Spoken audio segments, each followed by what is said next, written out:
Dr. Eric Kelly III and a host of phenomenal speakers from all around the globe for this 7-day virtual event that you don't want to miss. The mission of the Black Business Expo is to raise scholarship money from kids all the way from high school all the way from college. The Black Business Olympics is one of the largest Black business showcases in the world. It is an opportunity for businesses and companies to showcase their businesses globally. We are going to be giving away laptops up to $5,000 away to students. Again, I'm Olivia Appleberry, the founder of 2 Cents Finance and one of the speakers for the expo. I am so excited to see you there. For more info, go to www.blackbusinessexpousa.com or call 919-308-9090 and hope to see you there.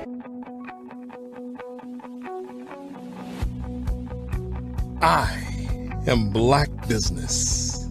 From the moment I wake until the time I sleep. Yes, I am Black Business. I am Black Business. Tell me, are you Black Business? I am Black Business. Do you support Black businesses? Listen, I support Black business because I am Black Business. Black Business Expo, one of the largest business showcases in the history of Black business in the world. The world! Sign up today at www.blackbusinessexpousa.com or call 919-308-9090. I am Black Business. I am Black Business. From the moment I wake until the time I sleep, I am Black Business. I am Black Business. Are you Black Business? I am Black Business. Do you support Black businesses? I support Black business because I am Black business. Black Business Expo, one of the largest business showcases in the history of Black America in North Carolina.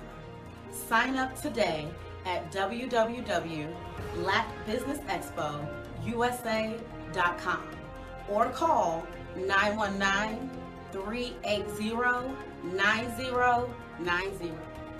I am Black Business. I am Black Business. From the moment I wake until the time I sleep, I am Black Business. I am Black Business. Are you Black Business? I am Black Business. Do you support Black businesses? I support Black business because I am Black business. Black Business Expo, one of the largest business showcases in the history of Black America in North Carolina. Sign up today at www.blackbusinessexpousa.com or call 919-380-9090. I am Black Business. I am Black Business. From the moment I wake until the time I sleep, I am Black business. I am Black business. Are you Black business? I am Black business. Do you support Black businesses? I support Black business because I am Black business. Black Business Expo, one of the largest business showcases in the history of Black America in North Carolina. Sign up today at www.blackbusinessexpousa.com or call 919-380-9090. I am Black business. I am Black business.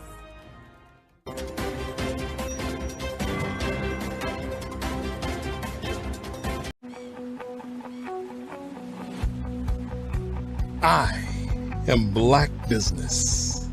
From the moment I wake until the time I sleep. Yes, I am Black business. I am Black business. Tell me, are you Black business? I am Black business. Do you support Black businesses? Listen, I support Black business because I am Black business. Black Business Expo, one of the largest business showcases in the history of Black business in the world. The world! Sign up today at www.blackbusinessexpousa.com or call 919-308-9090. I am Black business.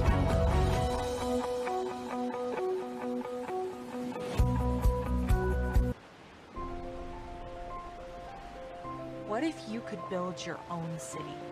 A place where every child can find nurturing people to help them achieve their full potential. A place where every adult can access job training support, where health education is abundant, where social justice ruled the land. A place without limitations. Welcome.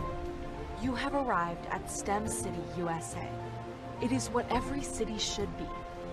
A safe and trusted community where you find people and resources to help you become everything you are and beyond. STEM City is unlike anything you have ever experienced. It is a digital twin of the world around you, only better. STEM City is about energy and soul renewal. It is more than a digital world. You can almost feel the power of live cultural events, music, and theater. STEM City promises a better future for children with caring mentors and hands-on activities with dedicated tutors to support our youth. STEM City is your passport to a healthy lifestyle with weekly events addressing our community's many issues. STEM City is your financial well-being with helpful information on wealth management, career advancement, job training, and so much more. STEM City is the community you deserve. It is the city where your dreams can come true. STEM City USA, a place in the sky that is accessible to all who reach for the stars.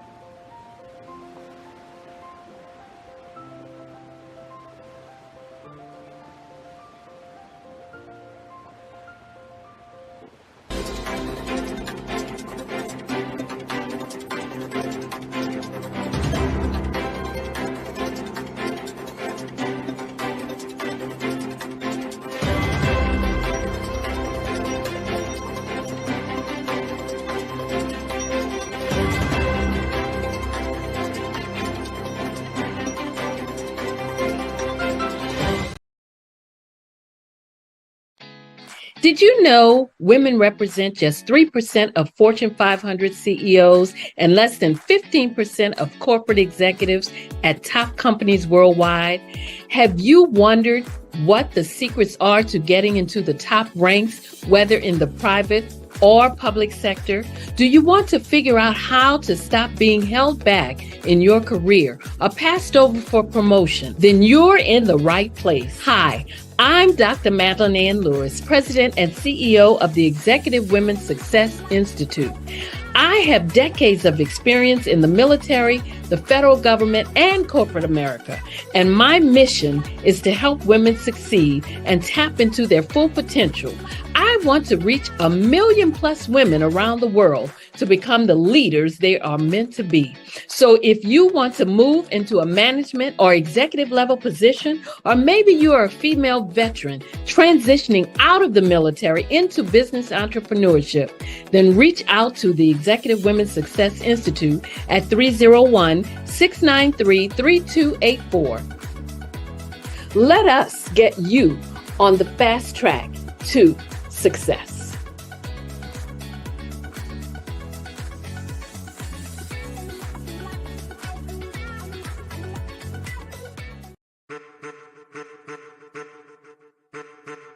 I am a child of the Most High God.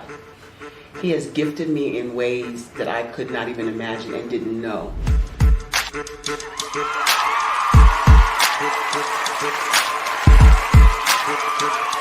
There was a time when I didn't know who I was. I listened to other people tell me who I should be, what I should do. I listened to people telling me that I should be a boutique owner, that I should be a construction manager, that I should be a laborer. Have you ever felt like you should do something else, be something else, go somewhere else, be wherever you wanted to be, and you felt like you were in a box? Anybody in the room? And you couldn't get out. Anybody in the room? And you kept trying to go and you couldn't get out. Anybody in the room? But let me tell you, you need to rock the box. Rock the box.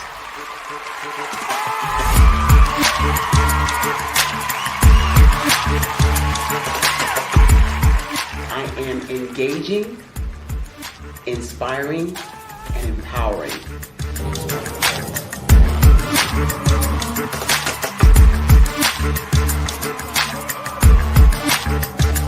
I would give you everything I know. Just by touching you, if I could, by osmosis, give you every single thing I've learned, I've gone through, I know I would. We know that's not possible, but as it is possible, I love to share information with people. Some of you out there, people have told you that you can't be, you can't have, you can't do. But I will tell you, like Kinston said, you can, you must, and you will. If it's to be, it's going to be me. You got to say it. If it's to be, it's going to be. If it's to be, it's going to be. If it's to be, it's going to be.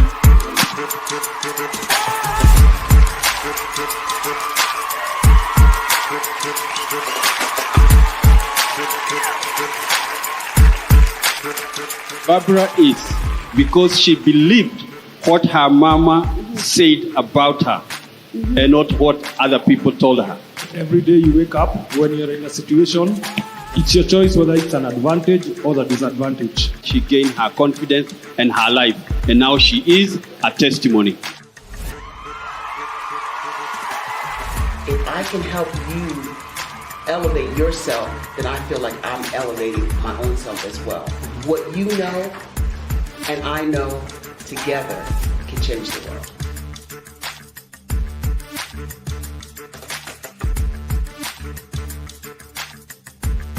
Are you a forward-thinking entrepreneur or business owner? The world is changing faster than ever, and it's time to pivot and adapt to the future. Hello LLC is here to help you do just that. Hello stands for helping enterprises leverage leading-edge optimizations. Our innovative solutions can streamline operations, reduce overhead costs, and give you a competitive edge in a market projected to reach $5 trillion by 2030. By pivoting to the metaverse, businesses can tap into a rapidly growing market that is projected to be a significant part of daily life for 25% of Americans by 2026. As a full digital metaverse agency, the Hello LLC can help you create custom solutions to streamline operations, increase productivity, reduce costs, and drive brand recognition. Why should you pivot to the metaverse with the Hello LLC?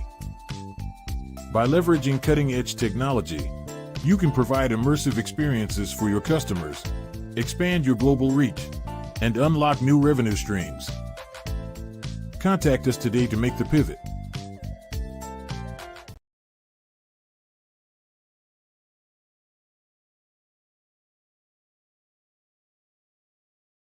Absolutely. So our coaching program help people that have the lack of time, that lack strategies, and lack the confidence to go after their dream life. So we help them implement tools. We help them implement, I love to leave the inherited lack of finances or the education behind finances.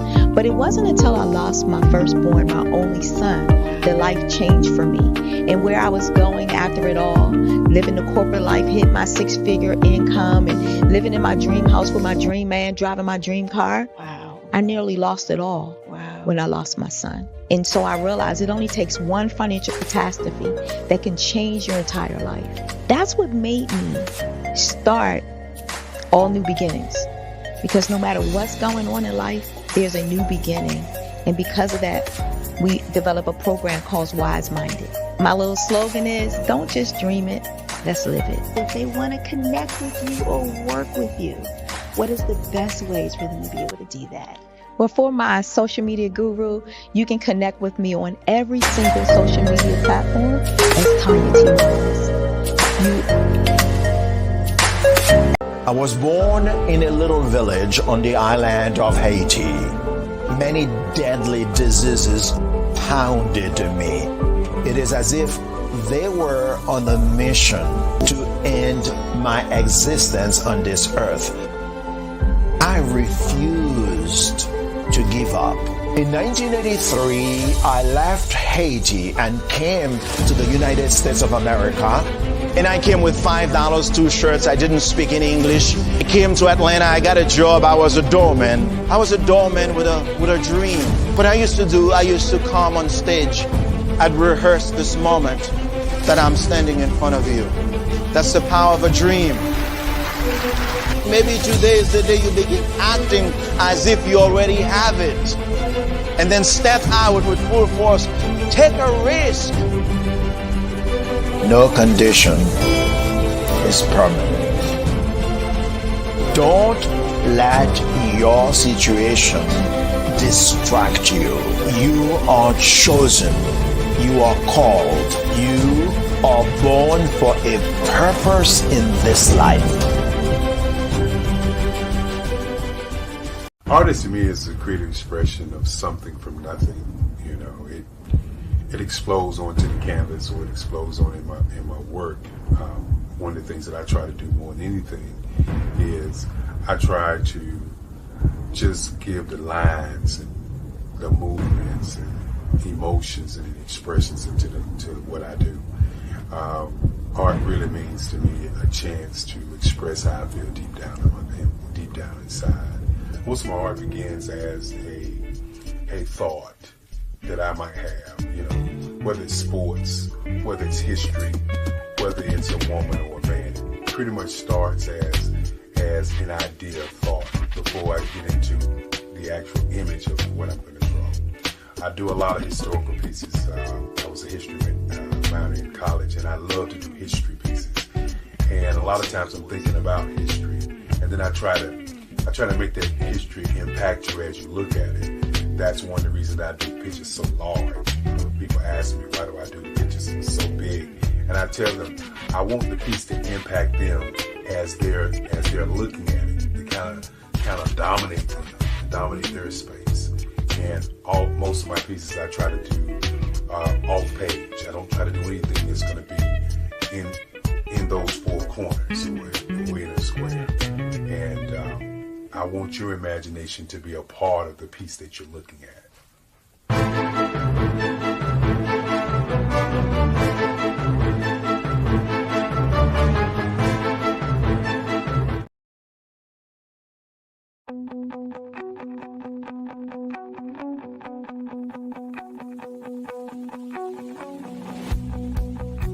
I am Black Business. From the moment I wake until the time I sleep. Yes, I am Black Business.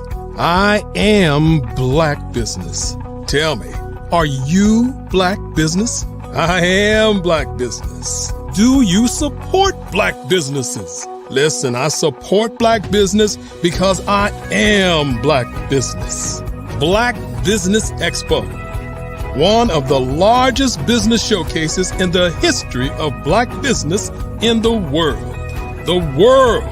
Sign up today at www.blackbusinessexpousa.com or call 919-308-9090. I am Black business.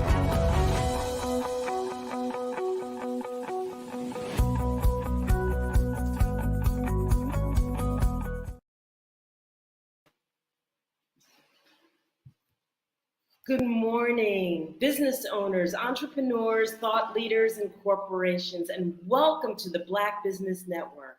My name is Dr. Enolia Foti, and I am the CEO of Enolia LLC, the Director of Operations and Development, and the CEO of Expressions of Humanity Foundation. I am your business moderator for this morning on the Black Business Network. The Black Business Network is a 24-hour business network showcasing Black businesses, business owners, entrepreneurs, and thought leaders worldwide.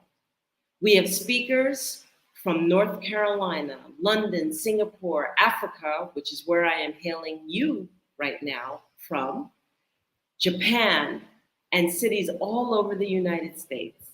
The Black Business Network is a global community sharing its business knowledge to empower, inspire, and educate businesses about businesses.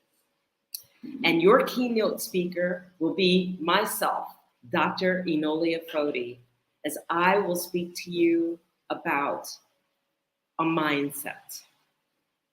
So let me tell you a little bit about myself. As Dr. Enolia Foti, I went to school, my bachelor's degree in mathematics at the University of Massachusetts, and my master's degree from Regis University, and my doctorate, earning 2 honorary doctorates for the work that I do in humanities as well as in welcoming peace into this world. So I'm here to talk to you a little bit today about a mindset that I called Empower, Achieve, Succeed through Self-Mastery. But I'm going to do it on the premise of a basic statement. It's a statement that I love to encompass and I love to make people aware of.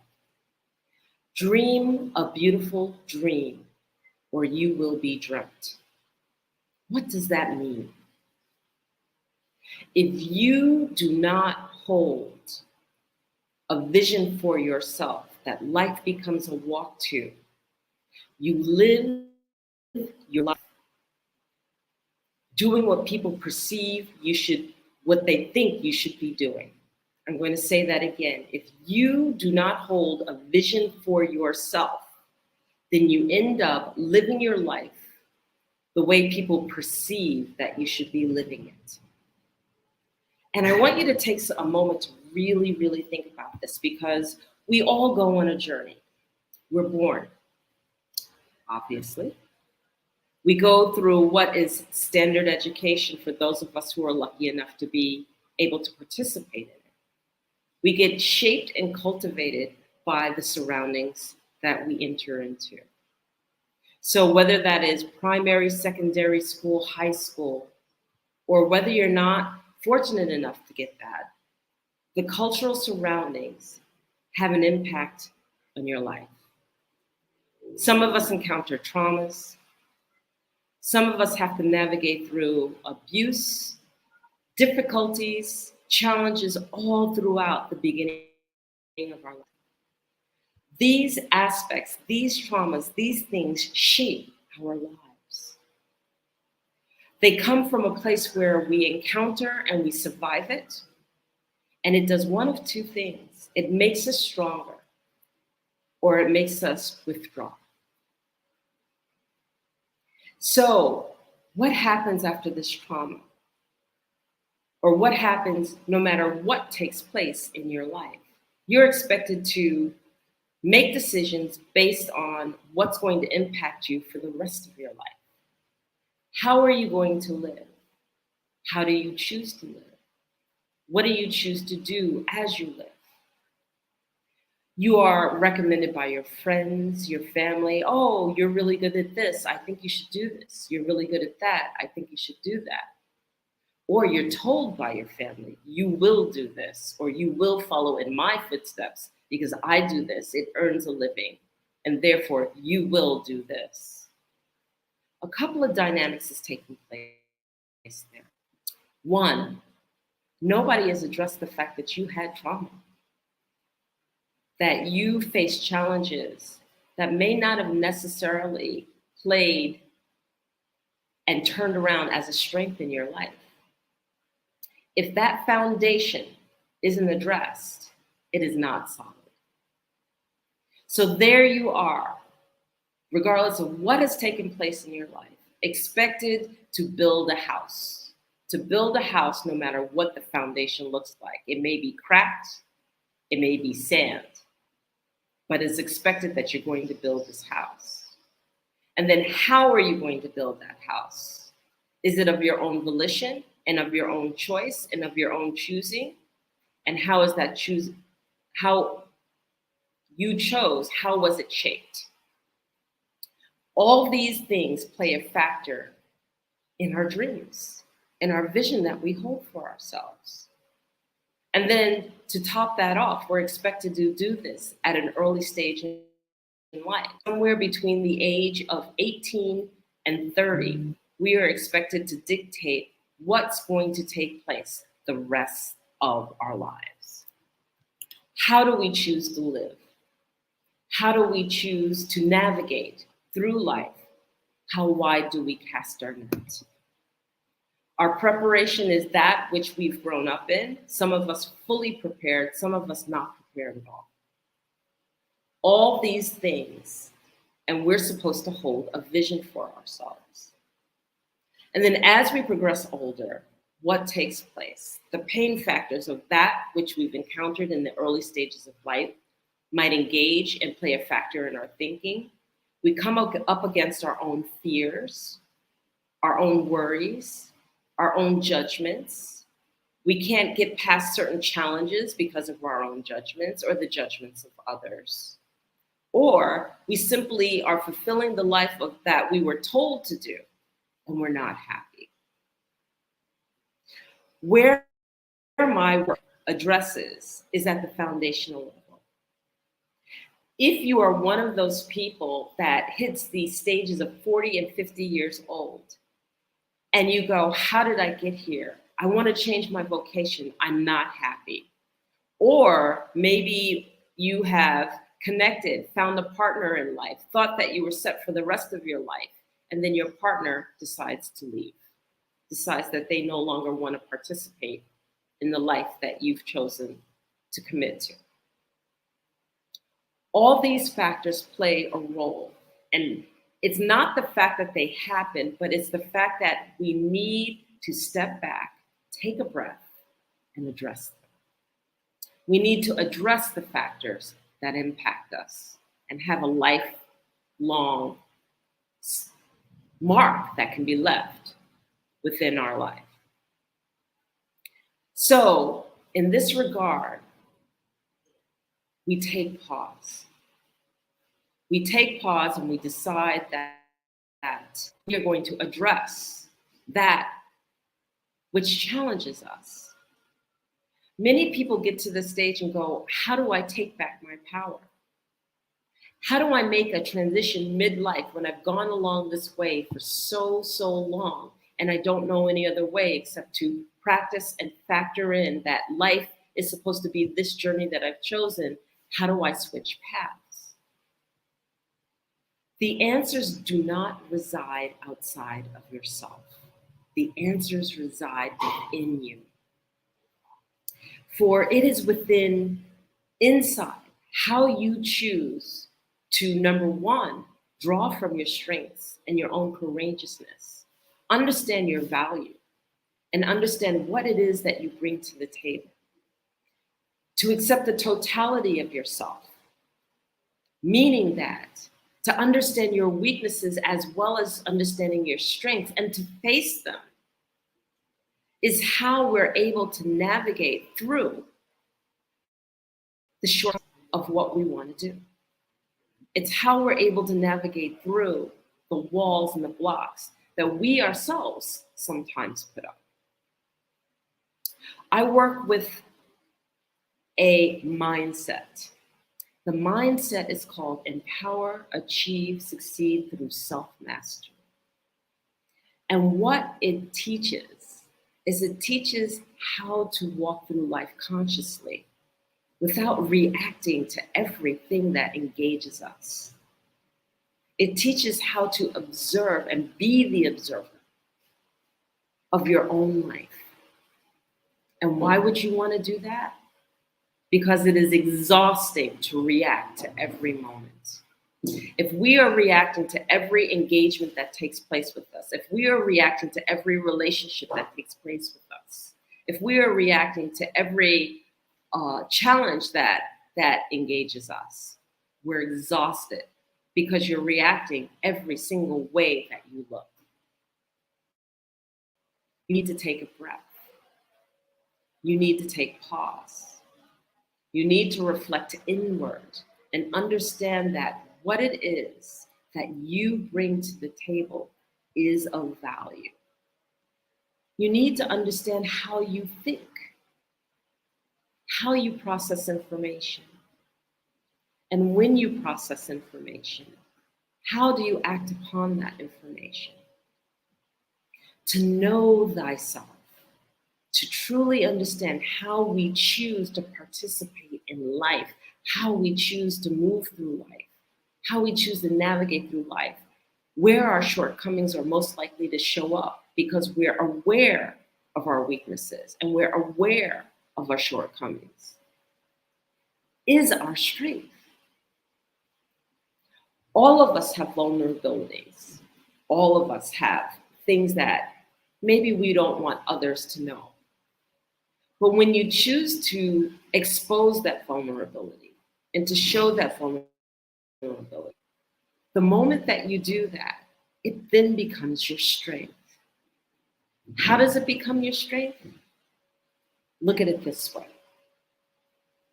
If I know that I'm an angry person and I try to hide that anger all the time, and then somebody finally exposes, I know that you're an angry person. Having exposed it, then my response could be, well, I'm an angry person. And what's your point? That's something I've already accepted about myself. That's something I'm well aware of myself. It becomes the tower of strength that we can walk on versus something to hide and feel ashamed of and feel guilty about. If you really think about what shame and guilt bring to the table, shame and guilt bring a manipulation to an outcome. I'm going to say that again. Shame and guilt bring a manipulation to an outcome. When you are shamed by someone, or when you feel guilty by someone, there is a particular outcome that they want you to have. Whether it is resulting in getting something done for them, whether it is resulting in pushing you to do something that you didn't want to do. They shame you into it, or they manipulate you into it by making you feel guilty. And then that actually holds for ourselves. We shame and guilt ourselves, feeling shame and feeling guilt to get an outcome that we really don't internally desire. But we justify it. We justify the outcome by our own shame and our own guilt. Well, I have to do it, otherwise I'm going to feel ashamed. Well, I have to do it, otherwise I'm going to feel guilty. And the key thing is, no, you don't. No, you don't. When we take the time to notice how we think and notice the totality of ourselves, we also take the time to notice What part of ourselves is leading our lives when we want to feel ashamed or guilty about something? What does that mean?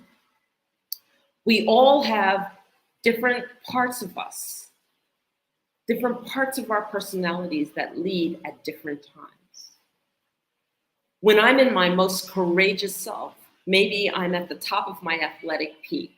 Maybe I have just resolved a problem that was so challenging and it took me hours, days, weeks to figure out. But that courageous part of myself, that part of myself that's confident, that confident person has risen to the occasion and has led the way to figure it out because it was determined. That aspect of my personality was determined to figure it out. But that is not the same aspect that leads, that brings you down the shame or guilt path. Oh, I feel ashamed. Oh, I feel guilty. That is not your courageous person feeling that way. That is a different part that leads that. And to understand and to notice that that is taking place within you. Notice that when you are having troubles and trials and challenges in your life, what aspect is leading you is to also understand the totality of self. All these pieces are building blocks. They are the starting blocks of understanding how to walk through life consciously, how to understand and how to engage the fact that the way that we notice our behaviors, the way that we notice what aspect of personality is leading ourselves, then helps us to navigate from a point of strength, from a point of knowing, from a point of observing versus reacting. Have you ever engaged someone who reacts at every single thing that you say? So much so that you get to a point where you don't even want to speak with them because you don't want to deal with the reaction. The reaction's always over the top. Oh my God, how could you say that to me? Oh my God, I can't believe you did that. Oh my God, what do you mean you did this, this, and this? And they immediately go to anger. Yes, we are emotional bodies. And yes, we are going to have some type of reaction, but our emotional body does not have to lead every moment of the way.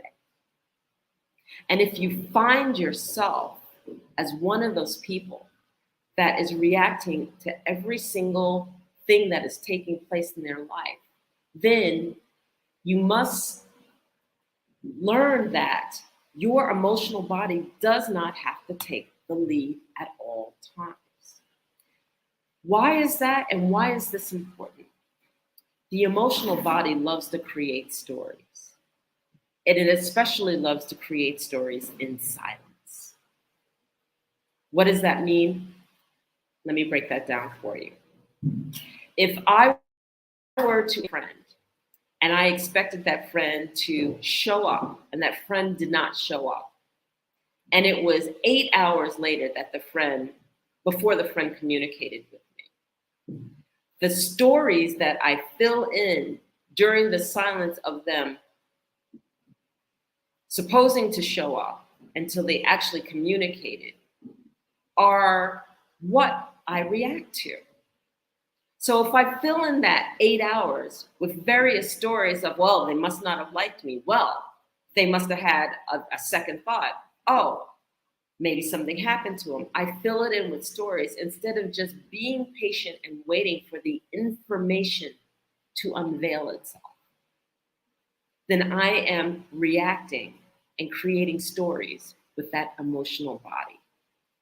I might go through a roller coaster of emotions because there was an 8-hour gap between the person showing up and then finding out what actually took place in the communication. And if I'm going on an emotional, filling in the gap, guess what? By the time that person communicates to me, then my emotional body is responding to the story I've already created in my head. The anger or the emotional body is also responding to the person before I even hear the information of what took place. Or if I hear the information that takes place, the emotional body has little compassion for it because it's already created a story. All these pieces are factors of the foundation of how we work and how we navigate through life, how we navigate to that vision, dream a beautiful dream. How can you get to your vision that you hold for yourself if you're in a constant state of emotional distraction? If you're in a constant state of creating stories of what you can and cannot do? If you are in a constant state that basically says, I'm just going to walk to it, I'm just going to figure out how to get to it, but don't take the time to still yourself, to think, to understand what your strengths are, to know where your weaknesses are so that you know how to engage so that you can balance yourself out. All of these components are actually part of the foundation that we stand on in order to build a solid framework to get to our dreams. The other piece of this is whether we are making those decisions from our ego or whether we are making those decisions from our heart. What is the difference between making a decision from your head versus making a decision from your heart? You see, because the head, our brain, right hemisphere, left hemisphere, that's automatic duality. There's two parts to our head. And so there always is going to be a duality in everything that we think of when it comes from our head. Hot, cold, good, bad, right, wrong, black, white. It always takes place. But the heart is not duality. If you were to physically look at the heart in its entirety, and I actually challenge you to go look on YouTube and look up the muscle of the heart, you will find that the heart is one muscle. It is not two muscles placed together like right hemisphere and left hemisphere, but one single muscle folded and knotted.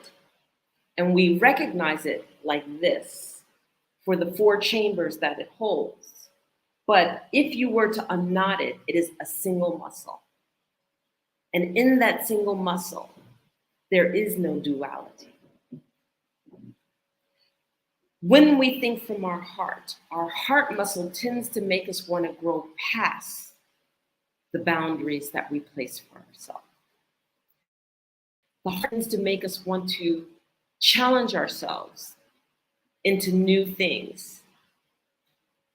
The heart muscle makes us want to do more than what we're doing now. It wants to reach. It wants to grow. It welcomes initiatives. It welcomes information. It welcomes a new way.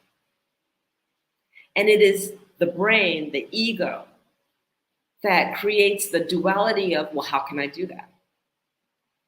How can you do that without money? How can you do that and you don't have the resources? It always brings the positive and the negative along with it. When we have a heart's calling, we get a desire to do something. We get a desire to go to that vision. We get a calling to be something. We get a calling to be someone specific. We know what we want to do unquestionably. As soon as that question comes in, you're in your head. Well, I don't know how to do this. I can't do it. I don't have the money. I don't have the resources. I don't have the support system. And if I don't have those things, I can't do it. And we make excuses. And as soon as we realize that those excuses are taking place, you know that you're in your head. So understanding all of this, we're still building on that foundation. That foundation also encompasses some of the most basic things that we have, that we engage with every day. One being the power of our voice. The power of our voice. Every word we think, every thought that engages, every thought that is uttered out of our mouths is significant. There is a frequency that takes place, and it's powerful because that frequency is the motivator and the inspiration that moves you and navigates you forward. And if that frequency and that thought is negative, you find yourself circling. You find yourself spinning. You find yourself going nowhere fast because you sabotage yourself before you can ever get started. The same thing goes with fear. How we choose to define fear, how we look at fear, how we rise to the occasion to accept the challenge of what we are afraid of, to move past the fear, impacts our lives, impacts you ever getting to that vision. And then next, we have judgment. Judgment might be even more powerful than the fear, even though judgment comes from fear. Why? Because judgment is projected onto us from others, as well as the fact that we judge ourselves.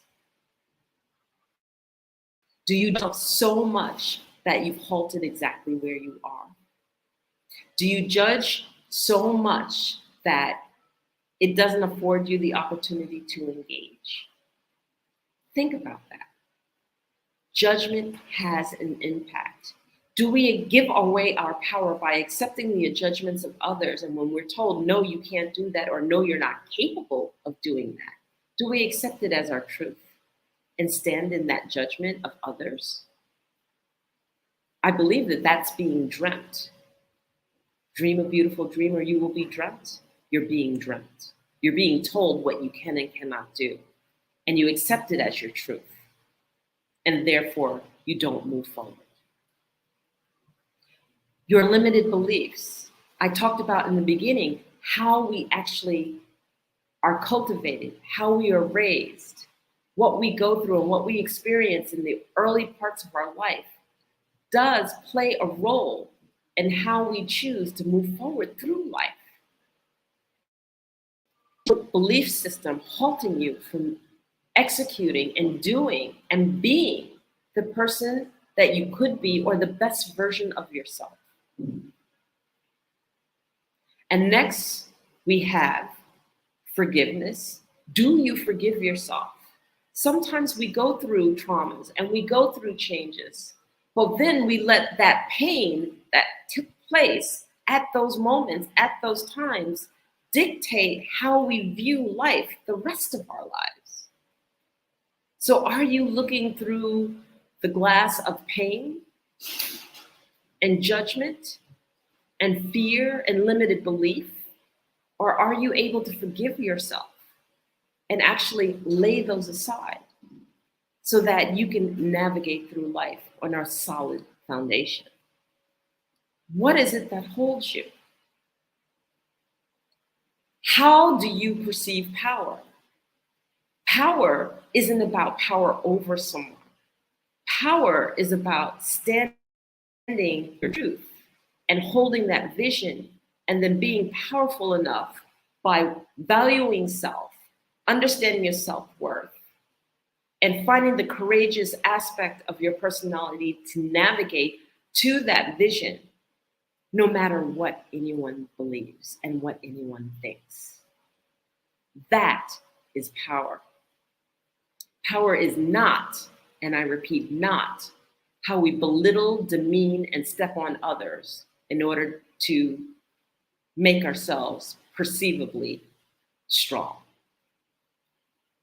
And then I think standing in your power, not I think, I know standing in your power, is to take the culmination of all of these pieces and to be able to navigate our way through life as the best version of ourselves, as a kind, intelligent person with integrity, heartfelt, heart-led. so that we can execute that which we know we want to do. These are the mechanisms of empower, achieve, succeed through self-mastery. My masterclass, a 10-week course that will help you not only embrace a mindset to establish a strong foundation, but it will help you navigate through business and through life. Because it's not about what is outside of yourself, but it's about how you shine through the roles that you play and the being that you are. So I subscribe to you. If you are interested in this coursework, in this mindset, please take a look at my website at www.enolia.live or reach out to me at info@enolia.live. And take the time to really step back and take a look in that mirror and understand that when you can look in the mirror and totally love and accept and embrace the totality of who you are, with your strengths, with your weaknesses, with your shortcomings, with your grandeur, then you are ready to establish and have that strong foundation that can be built on. Let me help you navigate your way through. No matter what age you're at, no matter where you are in life, no matter what you are going through, you can build a strong foundation. You can build that which allows you to dream a beautiful dream so that you will never, ever, ever be dreamt. I want to thank you for the opportunity for speaking with me. I truly appreciate it. And now that I have done that, I would like to bring you a little bit about the Black Business Network. The Black Business Expo's mission is to raise funds for high school seniors going to college or K through 12 entrepreneurs. This expo is a fundraiser for students. You may go to www.blackbusinessexpo.com to donate to the scholarship fund or use the Cash App that's on the screen below and say $BBX USA. Our goal is to give laptops up to $5,000 to 10 students. Students can register online at www.blackbusinessexpo.com. Every dollar counts. So we want to remind you to donate to the scholarship fund. We want to thank our Black Business USA sponsors for August 2023. NC 100, Moody Capital Partners, Suede Soul, 5-Star BDM Media, Lotus Ritchie Coaching and Training, Carolina, Virginia Minority Supplier Development Council, Step Management, Hello LLC, BHS and Associates, Margie McLean Foundation Incorporated, Genius is Common, Earth Essentials, Mullane Cheney Global, Executive Women's Success Institute, The Quality Coaching Company, Superwomen Business Services, Creative Force Studios, Lee Entertainment, Artistic App Design, and Black Business Expo USA. And I want to leave you with this. Genius is common, and I will see you on the other side. Over the past few years, we've seen the growth of existing and new initiatives focused on financial inclusion, building global networks, and reducing the wealth gap in response to the idea there's not enough seats at the table. whether their outcomes are to increase the representation of Black executives on corporate boards, ensure an inclusive global economy, or to create new U.S. African commercial pathways. The strategies are often carried out by separate programs. The question is, should they be? With the continent of Africa being home to more than half of the world's fastest growing economies, the youngest workforce, over 400 companies generating more than $1 billion annually, 700 generating more than $500 million annually that are poised for growth, and being the destination of nearly $5 billion in venture capital in 2021. Diversifying U.S. and Africa commercial engagement by building bridges between African businesses and their U.S. diaspora should begin being seen as mutually beneficial. From helping to reduce Africa's enormous capital gap to catalyzing two-way trade opportunities, the COVID-19 global pandemic hopefully has taught us that global challenges and opportunities are more interconnected than we thought. During the pandemic, African companies like Unicorn Flutterwave, insurance provider Reliance Health, ride-hailing app Yasir, and 54Gene, the continent's first bank of DNA on people of African descent, proved that when African companies have access to networks, capital, and information, they grow big, grow fast, and create solutions that are valuable to the world. This is why BDirect was created. We are the first U.S.-based but African-centric board preparedness and board search company designed to connect U.S. Black talent and corporations to African businesses. Unique and fundamental to BDirect's success is our process of helping board candidates adapt their experience and networks to an African context before they're connected to high-growth companies that are looking to locally and globally scale. From our focus groups with African business execs and government leaders, we don't ignore the sentiment that business is easy, but people are hard. Having a pool of board candidates with hard-to-access networks and extensive experience across the business life cycle, including successfully raising capital, is table stakes for an initiative like this. So yes, we have that. But corporate or entrepreneurial success in the U.S. does not guarantee success in Africa. Developed alongside industry partners on the continent, our training program, BDirect Prep, is designed to transpose their experience to create cultural comfort, understanding, and a commitment to helping businesses in Africa scale. Our board governance sessions are African, continental, and country-specific, integrated with cultural awareness and dexterity training, masterclasses led by African industry execs, and mentoring and coaching from African continental-based facilitators. But even more unique to BDirect Prep, we cap off our training program with an immersion trip to help candidates that have not been to Africa before see and feel Africa's complexity and opportunity from African soil. We all know traditional network-based board placement has historically left a lot of us out of ever really being in the paid board pipeline. Our strategy supports the work of many great organizations that are successfully filling seats at U.S. board tables by creating more tables for those that are still left on the sideline. It's time to start seeing the role and value of U.S. Black talent and businesses on the continent of Africa differently. Old perceptions and habits limit economic inclusion. Let's transition Black talent and the African businesses they will support from the periphery of the global economy to its core.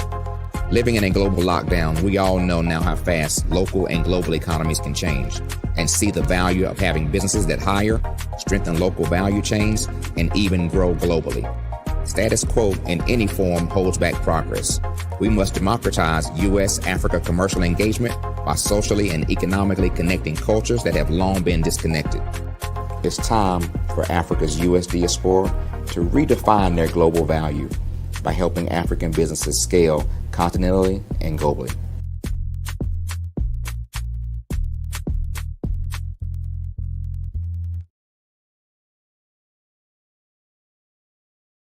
I'm Ramon Ray, founder of Smart Hustle Magazine and smallbiztechnology.com.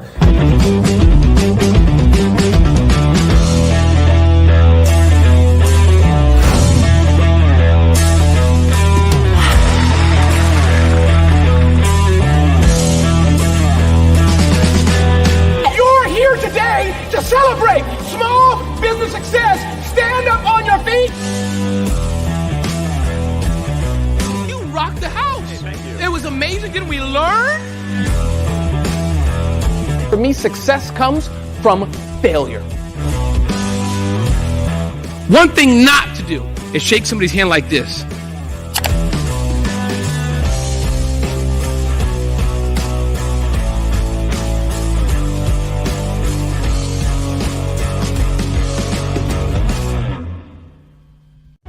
Cash flow, 5, 10, 10, 75. I use the cash flow app to keep track of my charities. Cashflow 5-10-10-75 helps you manage expenses, helps keep track of charitable giving, helps you save your money. Cashflow 5-10-10-75. Download it today. Cashflow 5-10-10-75 would like to wish the Cyber Bears good luck in this year's first robotics competition.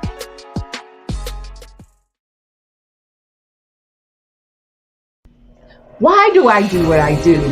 You know, my life coach asked me that a few years ago. And she said, Tony, what's your why? And I told her, and she said, girl, you've already accomplished that. Perhaps you need a new why. Hi, Tony Harris, Amy Hoydu with Say It Said Marketing, one of your students. And just wanted to say thank you, Tony Harris, for spending so much time with me and giving me that boost in my business that I so drastically needed.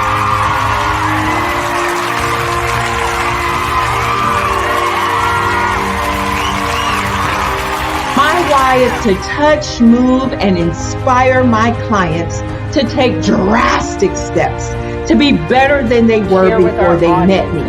I'm a resource. I'm a connector. I want to help people build deeper relationships that are beneficial to their life and business. That's what I do best. So, first thing you got to do is show up. And speaking is a way to magnetically attract your ideal client to you. How many of you use social media that way? Absolutely, and this is how you look to the world.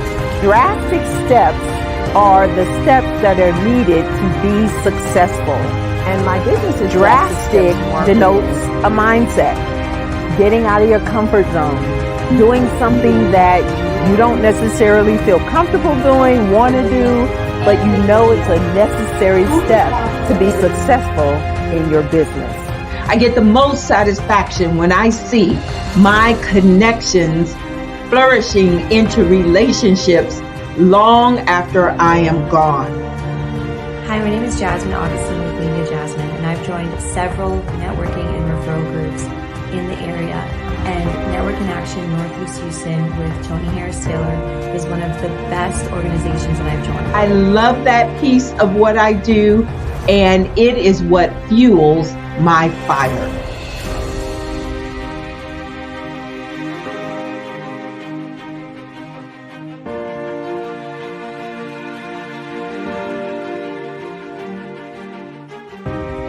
My name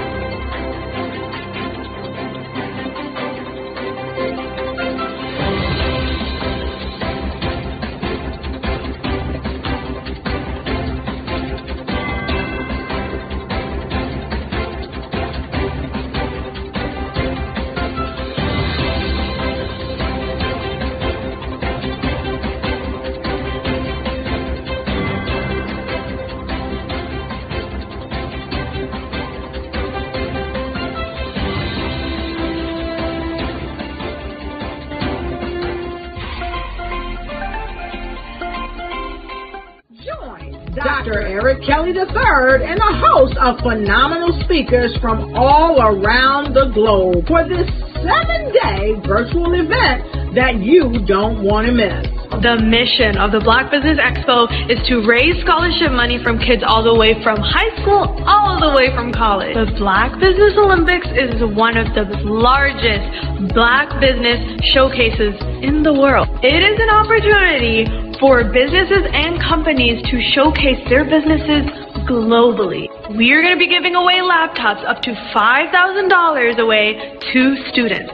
Again, I'm Olivia Appleberry, the founder of 2 Cents Finance and one of the speakers for the expo. I am so excited to see you there. For more info, go to www.blackbusinessexpousa.com or call 919-308-9090 and hope to see you there. I am Black Business. From the moment I wake until the time I sleep. Yes, I am Black Business. I am Black Business. Tell me, are you Black Business? I am Black Business. Do you support Black businesses? Listen, I support Black business because I am Black Business. Black Business Expo, one of the largest business showcases in the history of Black business in the world. The world! Sign up today at www.blackbusinessexpousa.com or call 919-308-9090. I am Black Business. I am Black Business. From the moment I wake until the time I sleep, I am Black Business. I am Black Business. Are you Black Business? I am Black Business. Do you support Black businesses? I support Black business because I am Black Business. Black Business Expo, one of the largest business showcases in the history of Black America in North Carolina. Join Dr. Eric Kelly III and a host of phenomenal speakers from all around the globe for this 7-day virtual event that you don't want to miss. The mission of the Black Business Expo is to raise scholarship money from kids all the way from high school all the way from college. The Black Business Olympics is one of the largest Black business showcases in the world. It is an opportunity for businesses and companies to showcase their businesses globally. We are going to be giving away laptops up to $5,000 away to students. Again, I'm Olivia Appleberry, the founder of 2 Cents Finance and one of the speakers for the expo. I am so excited to see you there. For more info, go to www.blackbusinessexpousa.com or call 919-308-9090 and hope to see you there. I am Black Business. From the moment I wake until the time I sleep. Yes, I am Black Business. I am Black Business. Tell me, are you Black Business? I am Black Business. Do you support Black businesses? Listen, I support Black business because I am Black Business. Black Business Expo, one of the largest business showcases in the history of Black business in the world.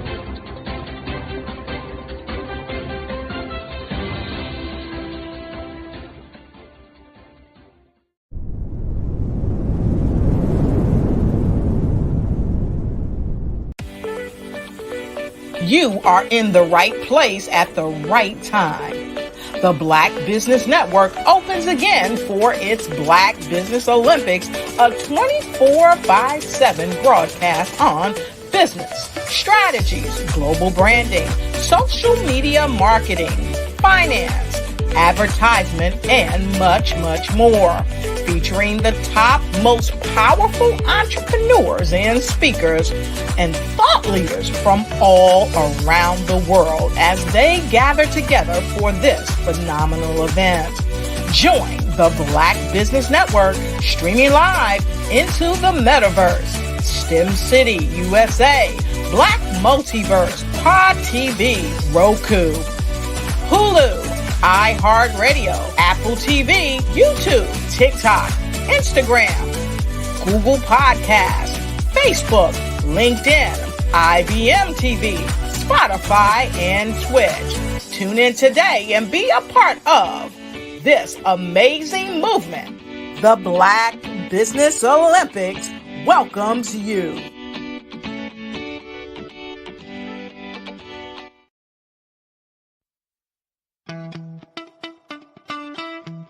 How many many times have you been asked to help someone you didn't even know? A student, a business entrepreneur? Or did you ever even ask, where did they end up? That business, that friend, that entrepreneur. Well, just maybe they ended up in a gang, bankrupt, homeless, or worse, dead. Maybe they turned to crime, drugs, and alcohol. Did you ever wonder? Did you destroy their dream, or was your life always so easy?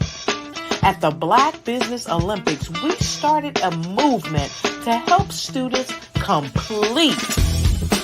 Give them hope and foster success. Help them to leave their dreams of providing laptops, computers, and up to $5,000 in scholarship funds. Today, we ask you to help a student, a business owner, or an entrepreneur to realize their dream by sponsoring them, supporting them, and buying from them. Consider this. With $1.6 trillion in our Black community, we only ask for a small donation for our students, our businesses, and our entrepreneurs. And you can change a life today. So I ask you, what are you going to do? Sit on the sideline and watch our students in high school be losers, miss out on their dream from lack of resources? Or are you going to donate to the movement and change their future and yours as well? Give us a call today at 919-308-9090. Change their life by investing with action to the Black Business Olympic Fund.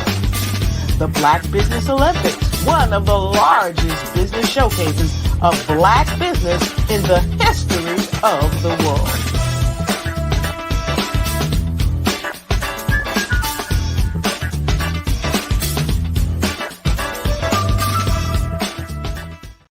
Hello, I am Dr. Eric Kelly III, the visionary strategist and founder of the Black Business Olympics. I invite you to showcase your Black-owned businesses on the Black Business Network global stage. The Black Business Olympics is a global Black Business Network platform that propels Black-owned businesses into the international spotlight. By showcasing your business on the Black Business Olympics platform, you can reach a worldwide audience of potential customers, partners, and investors. You can also establish yourself as a thought leader, an expert in your field, attract lucrative partnerships, and more speaking engagements. In addition, the Black Business Olympics platform provides a valuable opportunity to connect and collaborate with like-minded entrepreneurs and business professionals from around the world. This can lead to new business opportunities, ideas, and relationships. Finally, by sharing your story and expertise on the Black Business Olympics platform, you can inspire and empower others. This is a powerful way to make a positive impact on the world and leave a lasting legacy. If you are a Black-owned business owner, I encourage you to seize the opportunity to showcase your business on the Black Business Olympics platform. It is a once-in-a-lifetime opportunity to make an indelible mark on the world. Be one of the 1,000 visionary entrepreneurs who are changing students' lives, shaping industries, and leaving an unforgettable legacy for their families. Unleash your voice on our global stage and watch your business thrive. Black Business Olympics is one of the largest Black business showcases in the history of Black business in the world. Yes, the entire world. Just give me a call today at 919-308-9090.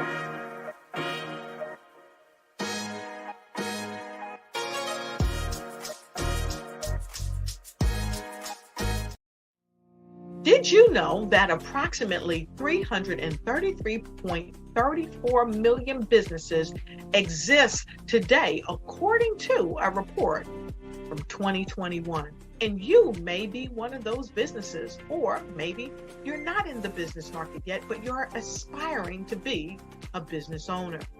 Well, guess what? you're in the right place at the right time. Because let's face it, everything is about timing and opportunity.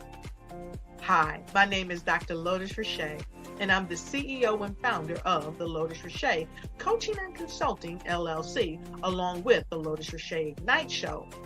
15 minutes of success with Dr. Lotus Richey, as well as books to boom your business and bring who you are.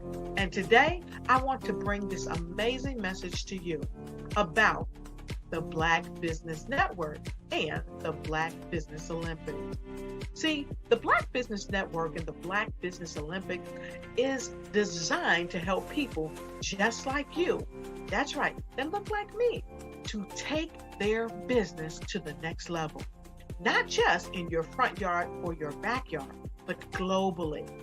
The Black Business Network and Black Business Olympics is designed not to just help you survive, but to help you thrive. So join us today as we come together with businesses all around the world to support our students, our children, our young teens, our young entrepreneurs. What we do is we come together to help raise funds for students who are aspiring to be business entrepreneurs, who are aspiring and who are thriving in college. We endow them with a wonderful opportunity to gain scholarship of either a laptop or several thousands of dollars. And we invite you to help be a contributor to this amazing opportunity to help someone that looks just like you. So join us today at our website and let us connect with you and help you ignite and take flight in every area of your life on the Black Business Network and the Black Business Olympics. I'll see you on the other side.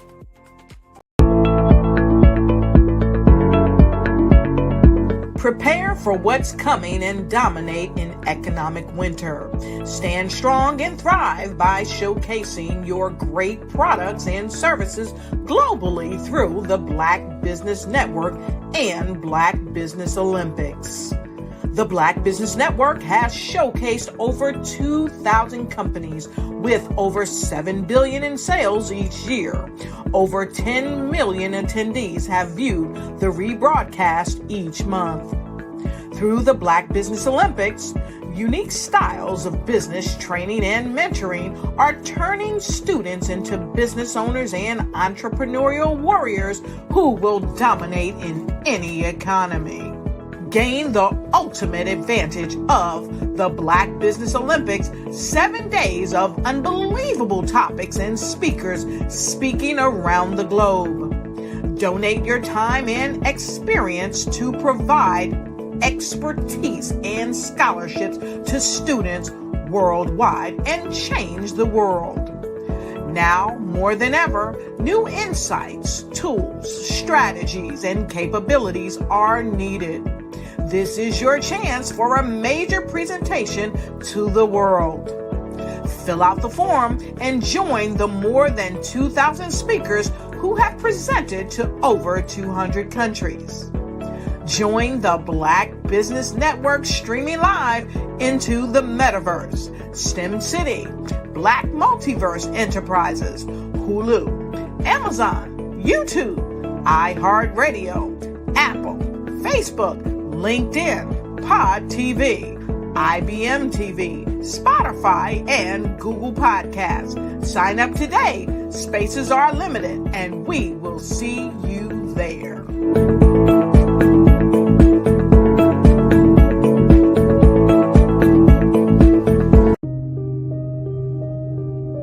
The Black Business Expo is changing my life.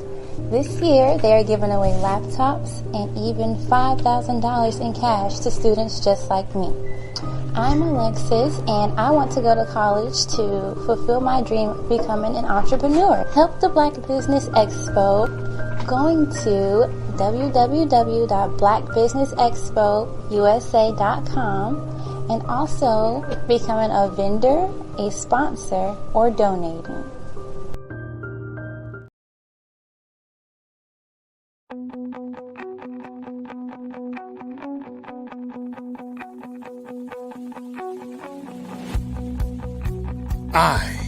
am Black business. From the moment I wake until the time I sleep. Yes, I am Black business. I am Black business. Tell me, are you Black business? I am Black business. Do you support Black businesses? Listen, I support Black business because I am Black business. Black Business Expo, one of the largest business showcases in the history of Black business in the world. The world!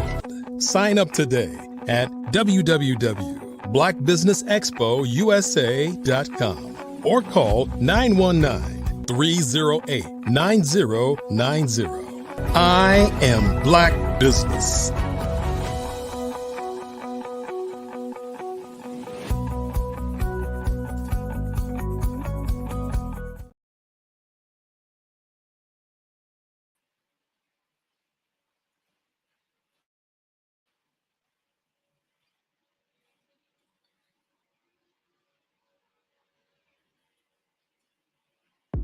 The Black Business Network and Black Business Olympics are essential platforms for Black business owners globally.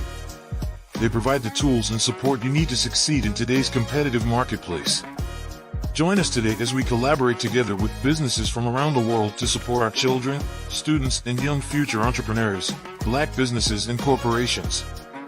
We raise funds for students going to college and young entrepreneurs who are aspiring to be business owners, and we invite you to be a contributor today. Visit the website www.blackbusinessexpousa.com to connect with and learn more about how the Black Business Network and Black Business Olympics can help you not only share your amazing business story to businesses, but also serve future generations. Hello, my name is David Jones, CEO and co-founder of the Hello LLC, where we help businesses build a culture, brand and experience, and leverage technology to pivot into Web3. Join the Black Business Network streaming live into Roku, Metaverse, STEM City, Black Multiverse Enterprises, Hulu, YouTube, iHeartRadio, Apple, Facebook, LinkedIn, Spotify, Twitch, and Google Podcasts. Tune in, turn on, and let's thrive.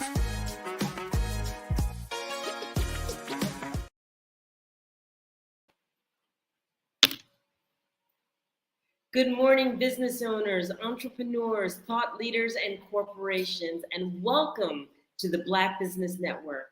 My name is Dr. Enolia Foti, and I am the CEO of Enolia LLC, the Director of Operations for Vision Afrique Development, and the CEO of Expressions of Humanity Foundation.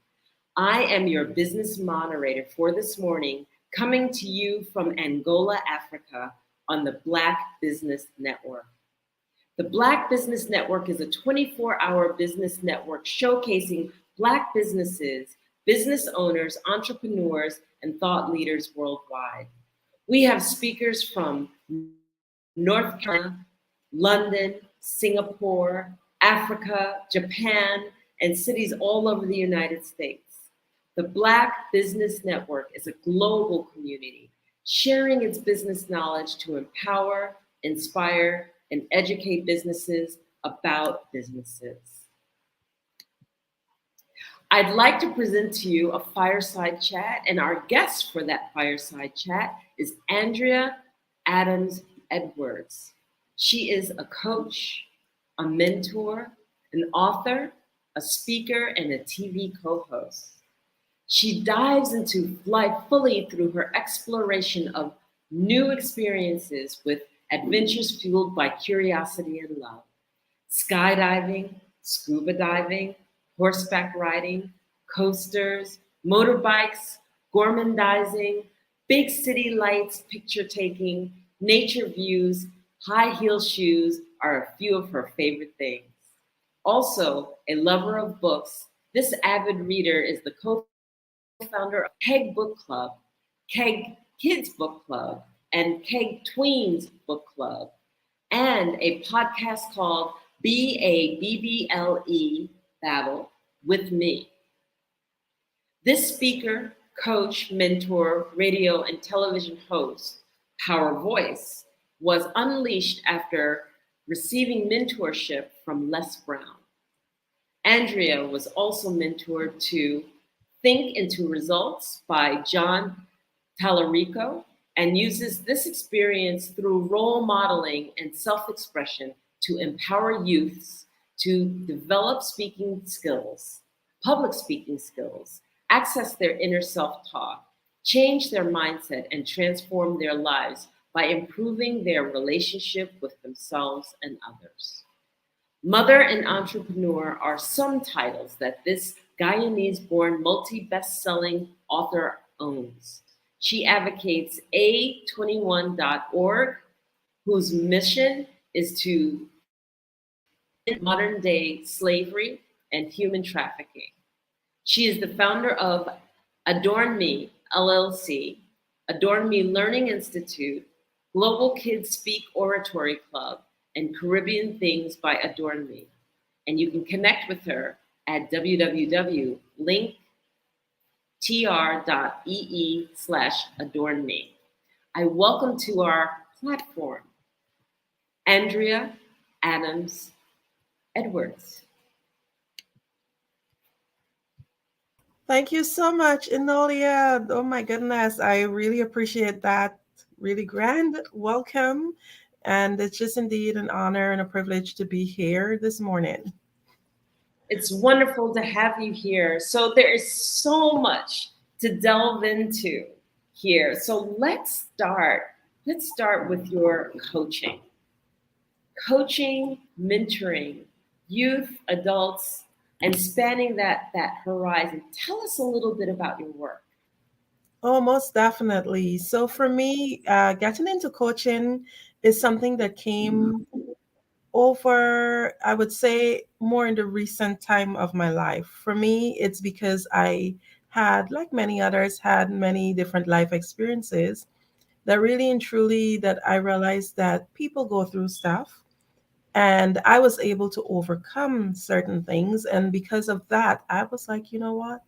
When I was walking through my journey, there are times that I felt so lonely. And because of that, I thought it would be awesome for me to be able to share with others and to be able to help others. So let me just go back a little bit on it for clarity for our listeners.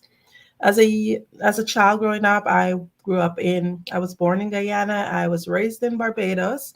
So I'm a Caribbean girl now living in Jacksonville. And as a child, I suffered at the hand of abuse. And because of abuse, I lost my voice. The side effect that I had is that I was unable to speak up. I was unable to speak out. And even though as a young lady, I went into pageantry and even won pageants and so forth, I still was somewhat very shy. So for me, I went into adulthood, and many times there are times I should have speak up or I should have spoken up about stuff and I didn't. I found that I still had that disadvantage because I never would speak up for myself. And I knew that it's because of my experience as a child, and I understood very much so that the journey that you have as a child is so important. It's important that whatever it is that's instilled in you, that's what usually transitions to adulthood. So for me, in terms of coaching, I would have been given that opportunity to work with Les Brown. And that would have been maybe 3-4 years ago. I would say overall, everything was a journey before that. But when I really was able to gain that confidence to be able to really and truly speak up, I see that my life has really transitioned a lot. So for me, in terms of coaching, my main goal and my main focus is to leave a global footprint on the lives of youths. I want to be able to enable them with that ability to communicate and communicate first of all with themselves. Because the most important conversation that we must have before we can function is that conversation that we have with ourselves. Being able to love ourselves, accept ourselves, and to communicate a great message to ourselves. Once we're able to do that, then we can live the optimum life and have beautiful relationships with others, be able to communicate clearly with others. So that's where my coaching really lies in terms of helping the youths primarily. And even going from there and my own personal life experiences, I am now embarking on another journey where I have my eyes set on becoming a psychologist because I really and truly want not only to be able to understand the mind better, but to be able to genuinely, with the knowledge back, be able to help youths and especially women. Right, right, right. That is very, very admirable work. And one of the things I wanted to go back to, as you were saying that you were able to really teach children to communicate, what were some of the fundamental things that help you get over your own communication issues or experiences that you needed to be able to come forward as a shy child or a child that has gone through trauma? Because when we go through adversity ourselves, sometimes that adversity helps us, that vulnerability and that hurt and that pain helps us to be the strongest advocate for the child who, or the other children who might experience the same things. Like, can you talk to us a little bit about how you were able to draw from those experiences? Most definitely. For me, I'm a mom of four. I definitely would not have wanted my kids to develop the same traits in terms of not being able to speak up, not understanding the importance of representing themselves. So for me, that was one of my strongest drives, ensuring that I teach my children and I help them to get the gift of speech. And most of all, for me, I would have spent my life, what I would say, as a avid learner. I always had the hunger to learn. But for me, in terms of where I came from, third world country, and the economic resources my family had, I wanted to get a degree and do further education and so forth. I was not given that privilege because of where I came from.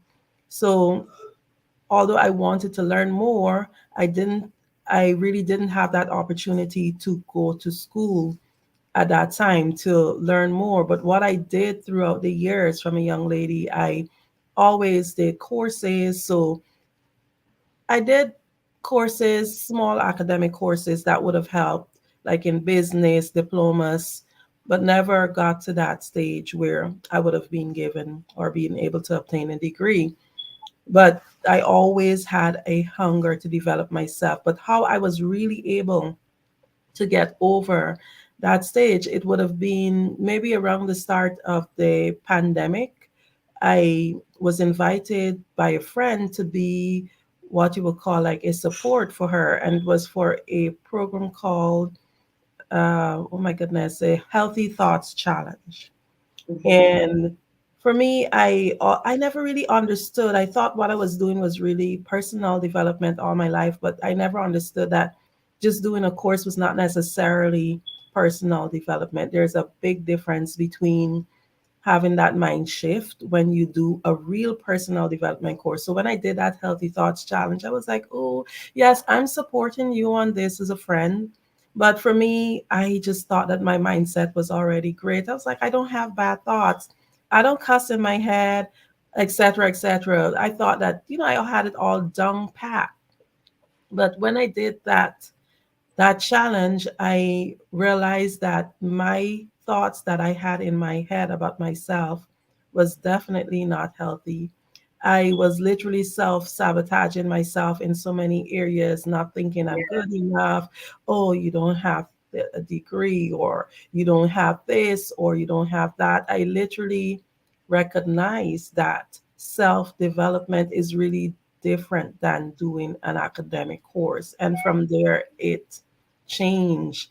I reached out. I was able to work with Les Brown. I was able to work with John Tallarica under the Bob Proctor program, Thinking into Results. And if I tell you, it's been everything right now. It's like, I look back, it looks like I'm far way ahead from where I began in a short time, and that's because of personal development. Oh, well, you don't have to preach to the choir here because I'm a huge advocate with personal development. That's actually where I work. And again, you can't build a castle on a house of sand. You've got to take care of the traumas and the issues and everything that's there underneath. And you know what? I can envision you standing in front of those faces and those eyes. And can you just share with us, where do you begin with the youth? There you are, you're in an audience full of youth. Where do you begin and how do you engage them? Because this is really important for people to hear, that it's not the standard, academia that actually draws them in. So share with us a little bit about that. Oh, most definitely. So, as I mentioned before, I knew, for me, let me just back a little bit. When I started the personal development, I knew that everything stemmed out of what you call self love. And I say that over and over again. We have to love and accept ourselves. And the brand that I built, it's called Adorn Me. Adorn Me actually means I adorn me. You have to love yourself first. And I have even created like a Facebook group, and I have like maybe 100 and some people who listen to my meditations, my daily meditations. And it's just called I Adorn Me, the self-love, self-care space. So I understood, yes, it starts with me. So as it relates to the kids, I knew that whatever it is I'm doing, I felt that it is of a greater calling. It's not me, it's just something that's in, I'm being used as a vessel. So I knew that I had to help these kids. My program is called Global Kids Speak, and the whole idea that's been implanted in me is to leave a global footprint on the lives of youths, and not just in the USA. I have mentors. I've had a mentor from South Africa, Canada, Barbados, and we have kids from all over. So it's not just kids in the US. I just didn't want to come into my community here in Jacksonville and create a club, a brick and mortar club, and just limit it. I knew the possibilities of the internet. And for me, I wanted to reach children who might not have an opportunity. When I think of myself as a young lady, I wanted so bad to have more for myself. I wanted to, in fact, at that time when I left school, my dream was to be a pilot. And I went and I researched every means in terms of how I can do my piloting course and stuff. And my family's like, oh, we don't have the money. And of course, I was from a broken home, and I can understand living with aunts and uncles and stuff. I was not their child. So there's no way they would maybe go out and borrow a loan for me to be able to go to university or whatever the case is. So there's so many different reasons behind why children sometimes don't have access to the resources. So for me, with Global Kids Speak, one of the things that I do is make sure that the price is affordable. And I think even sometimes with the pricing for the course, in some countries, that's still a lot for a parent. But one of the ways I actually counteract that is by creating scholarships. Come January, I actually have 30 children who will be on who are not paying. So for me, the whole idea is to really and truly help these kids, because these kids have indicated, hey, I'm interested in learning the art of public speaking. So for me is to be able to help them. I have kids, especially even in the US and overseas, who are coming on scholarships. So I have some that are paid, some that are not paid. So for me, the dream is really and truly is to give them that opportunity, because the possibilities of developing the skills of public speaking, it really and truly helps a lot with college and even going on to jobs and just generally helping to learn the art of communicating. And there's so many benefits, because in our program they have to learn how to write, and they learn the importance of making a first impression and understanding that first 7 seconds count. People, knowingly or unknowingly, they judge you within the first 7 seconds that they have seen you. And the kids that go through my program, they understand that.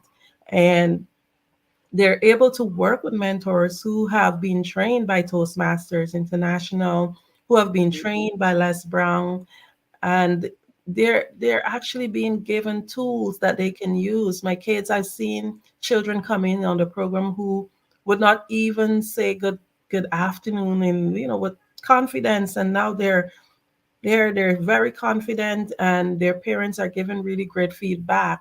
Actually, come 10th January, this is the start of our third year, and I intend to have the program grow, because my intention is to not only have one class per week at a specific time. I intend to have staggered classes, because I've had people from South Africa that would have asked in their time zone 6:30 in p.m. It's really and truly too late for a child to join the class for them. I think that would be maybe 12:30 or 1:30 their time. So there are so many things in the pipeline for Global Kids Speak, and I'm really excited about it. That's absolutely wonderful. And I'm a huge advocate as a speaker myself, and understanding that when a youth finds that they can use their voice and that they actually are listened to, because a lot of times, what do we have? Those old adages, children are to be seen but not heard, and things like that, that just shuts everything down. It's imperative for them to be able to understand that what they say is invaluable. So I really applaud that, which is a perfect segue into telling us a little bit more about your books, because you can't do the speaking without the reading and the writing. And the reading is so important in terms of captivating the heart, motivating, inspiring. Tell us a little bit about your books. Certainly, this is exciting. So, my very first book, oh my goodness, as a child, I always remember saying, hey, one day I'm going to write me my book. I'm going to write my own book. But even in saying that, I don't know if I really had that belief 100%, being in Guyana and the exposure in just being a third world country. So I just always thought, well, hey, this stuff like this happens in America, in the US. So I really and truly feel so touched that I'm a best-selling author 3 times. My first book would have been with a Guyanese author. She had a series called Women Across Borders, and that would have been her third series when she invited me to write. And I was like, ooh, I mean, yes, I did think about writing as a child, but I don't know. So I went ahead, took the plunge, and that one was called Women Across Borders Soaring to Greater Heights. And that was the first time I actually spoke up about my abuse as a child. I was so scared. I can remember when it was published, because I didn't tell family members about my experience. And it was something that I kept within me. I've never had any official counseling or anything about it. I've spoken to my pastor many years ago, but to go in depth in terms of any kind of therapy or anything like that for it, I've never done that. Most of my healing came from just being in church and praying and forgiving and stuff like that. So when I wrote a chapter, it was an anthology. When I wrote my chapter in that book, it was so scary for me, because it was the first time publicly I was saying anything about it. But it really brought me a lot of relief and release. And my second book would be another anthology, would have been Her Story. This is with the wonderful Caroline Wilson. She also approached me. We would have met when we did the Power Voice program with Les Brown. And Okay. she approached me about writing. I was like, hmm, here again, I have to think about it. She said, don't think about it, just do it. So I did. And my chapter in that book would have been called Persevere with Elsa. It would have been just highlighting a period in my life. I would have mentioned earlier that I did things for growth along the way. So I was developing, yes, along the way without even knowing that how much I was growing. So that period of my life, it would have been when I had a job. I was working at this really beautiful company in Barbados, Colombian Emeralds International, duty free Caribbean. And I was a sales associate doing pretty well. And I had a job at Sandy Lane Hotel. That is like the prestigious, luxurious hotel of maybe the entire Caribbean or one of them. That's where all the celebrities stay. So for me, the jewelry that they sold there at that time was high-end jewelry. You could have a piece of jewelry for 100 and something thousand US dollars, etc. Uh-huh. So it was very prestigious and I loved it. So when they told me, hey, we're moving you because you do so well, we're moving you to become an administrator for a location. I was like, I didn't want that because I would not have my commission anymore. But anyway, I was forced to take that post. It wasn't an option. And I had started studying accounting because at that time I wanted to become a chartered accountant. And I was applying for positions within the company and not getting it. And I remember one day I was like, no, I've shown so much growth from the time I started with this company because I worked for that company for almost 10 years. And I've shown so much growth from the time I started working with the company to where I was at that time. There's no way that I should not be given an opportunity. And I asked to speak with the regional HR manager. And I was just showing the power of speaking up because I was so afraid to speak up. Again, that haunted me, that inability to really represent myself. So I just highlighted that in the second book. The third book would have been with Les Brown and John Tallarico, and that's Greatness in Me. And in that book, I just spoke mainly about my chapter was called Adorn Me. Again, I adorn me to adorn yourself. And I just spoke mainly about my journey of trying to understand or getting to that point of understanding the importance of loving me, the importance of adorning me. So it's basically self-love and just encouraging others to understand the journey to self-love and self-acceptance. So that's pretty exciting. So beautiful. And then I want to just get a little bit in before our show ends about your TV hosting. Talk to us a little bit about your radio. Oh, most definitely. So I am not doing that anymore. I think maybe it might have been May or June would have been the last time I would have done that. But I was hosting for about a year and a half with Destiny Unleashed. That's with the wonderful Kelly Worrell and Valbert Bryan. They were both students of Les Brown, and Kelly has like a really great vision in terms of that TV show, and she invited me and Valbert to co-host with her.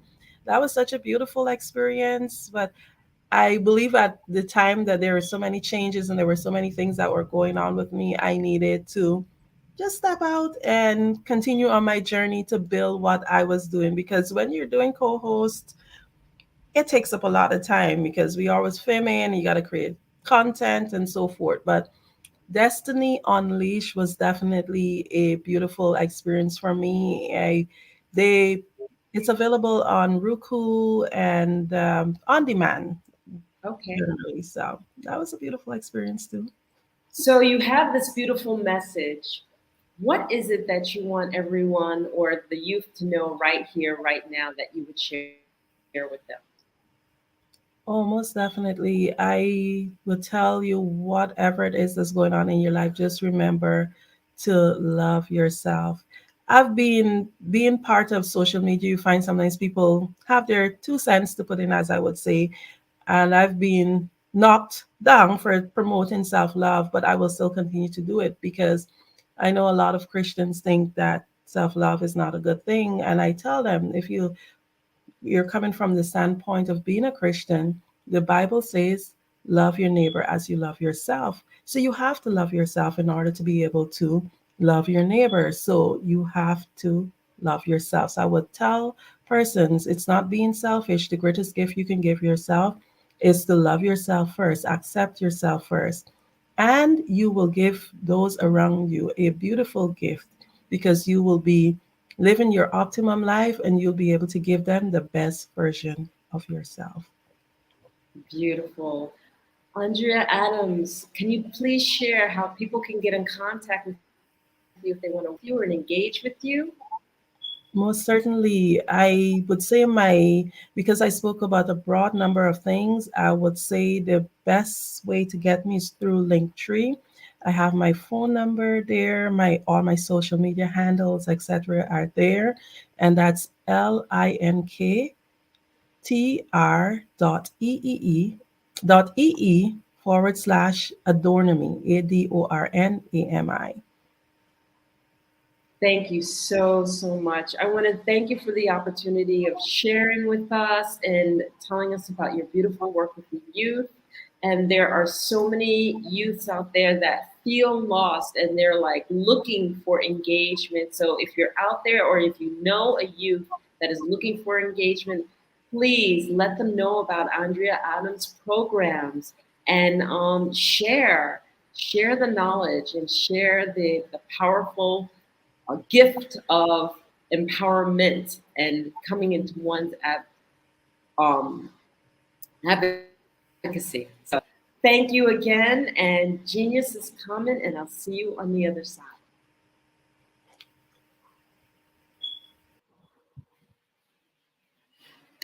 I want to take this opportunity to talk about the scholarship program. The Black Businesses Expo's mission is to raise funds for high school seniors going to college or K through 12 entrepreneurs. This expo is a fundraiser for students. You may go to www.blackbusinessexpose.com to donate to the scholarship fund or use the Cash App that's on the screen below. That's $BBX USA. Our goal is to give laptops and up to $5,000 to 10 students. Students can register online at www.blackbusinessexpose.com. Every dollar counts, so we want to remind you to donate to the scholarship fund. We want to thank our Black Business Expo USA sponsors for their support. That includes NC100, Moody Capital Partners, Suede Soul, BDM Media, Lotus Rishi Coaching and Training, Carolina, Virginia Minority Supplier Development Council, STEP Management, Hello LLC, BHS and Associates, Margie McLean Foundation Incorporated, Genius is Common, Earth Essentials, Malaine Cheney Global, Executive Women's Success Institute, The Quality Coaching Company, Super Women Business Services, Creative Force Studios, Lee Entertainment, Artistic App Design, and Black Business Expo USA. Thank you so much for being with us, and genius is common, and I will see you on the other side.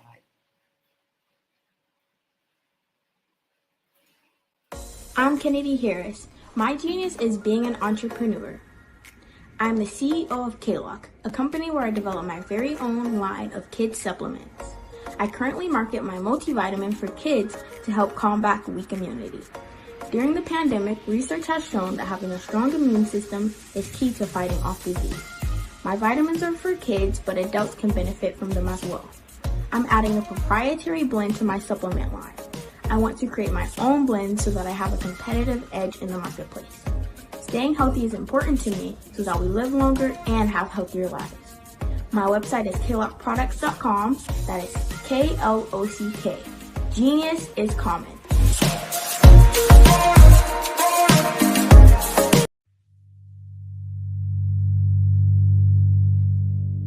So what we have to do is when we get in a spot, we need to create some spots for us. That's the main thing. We need to be able to be in a position where we're able to create those spots for us.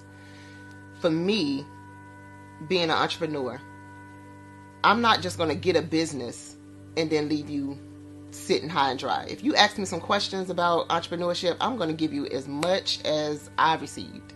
I've seen people who made it, and then when you ask them, it's like, okay, now you have to pay me for the information, the same information I got for free. We probably in totally different cities. There's no way that we're going to bump heads or anything. We're not competing. Bring me up with you. And so I just think that whatever education that I have, then I need to be able to give that to my own as well. So create the spots. You can create the spots when you get there.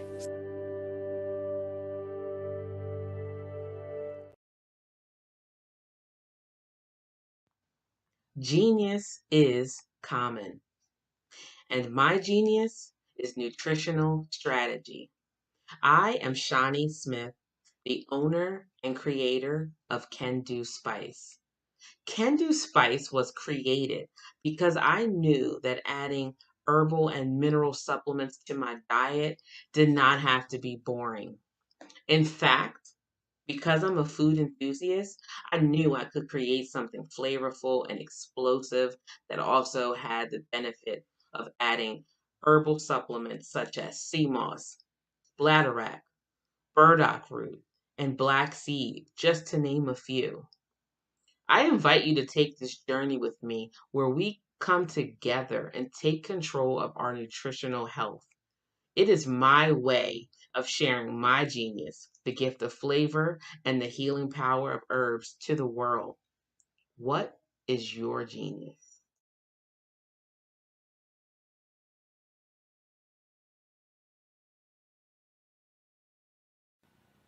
Hello, my name is Kiasi Helm and I'm 14 years old. I think my genius would probably have to be setting goals and achieving them. I say this because ever since I was young, I always wanted to be an author, and at age 11, I ended up achieving this. But not only did I end up becoming an author, I ended up becoming a public speaker, a publisher, a business owner, all these great things. The name of my business is Written by Kids Publishing Company. I decided to start this company because I thought it was important for me to help kids my age express themselves through literacy and just achieve their own goals. Because to me, achieving goals is the best thing in the world to feel. It's you just achieving things and aspirations that you set for yourself. And I know that everybody is capable of this because even if you don't end up achieving the goal, you still tried your best, and that's the most important thing. And everybody is capable of this because genius is common. Thank you. Sometimes you got to hear the news from the Black perspective, and more specifically, Black publishers. And that's exactly why you have to download the Hey Tie app, the largest mobile app delivering breaking news, videos, and podcasts from 200 of your favorite Black publishers. Yes, 200 Black publishers delivering news as it happens, literally all in one app. Go to HAYTI.com or download the app in the Google Play Store or Apple App Store. It's completely free, along with information that you can trust, so go check them out.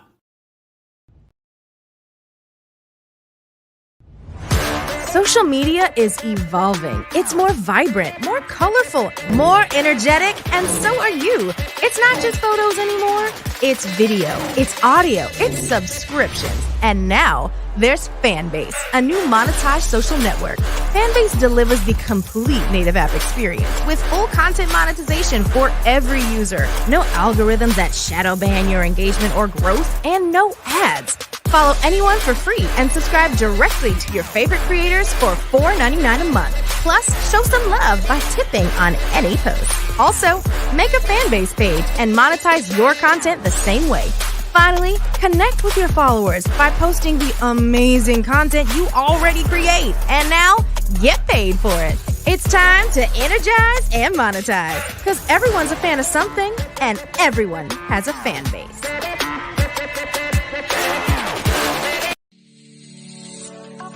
Did you know that our black dollar only lasts for 6 hours in our community? Yet other communities, their dollars last for 19 to 30 days. The Black Wall Street Nation. Black Wall Street Nation. Yes, that's why we created the Black Wall Street Nation. Black Wall Street Nation is a centralized directory available to all black businesses across the world. It was created for businesses like you, the ones that want to start and the ones who have a dream that have already started, such as businesses like Drop in a Bucket Productions, Valito Foods, Sugar Tea Branding Firm, All the Dazzle, Buncakeaholic, Miss Riot, and you.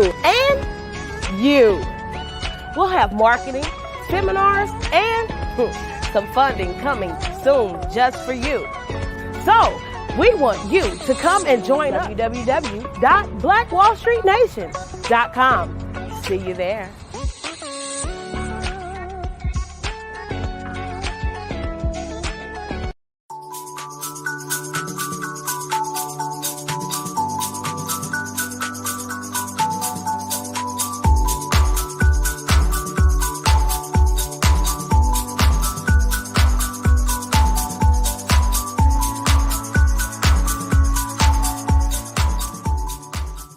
I have my PhD in biomedical informatics, and I tend to focus and get really passionate around genomics, particularly when we talk about genomics for precision health, genomics for community and population health, so on and so forth, and some of the disparities and differences that manifest themselves in the human body based on your heredity, your ethnicity, your environmental impact and stimulus that's coming from outside of your control, and how that impacts the way you ingest medicine, the way your body takes in that medicine and delivers it throughout your cells.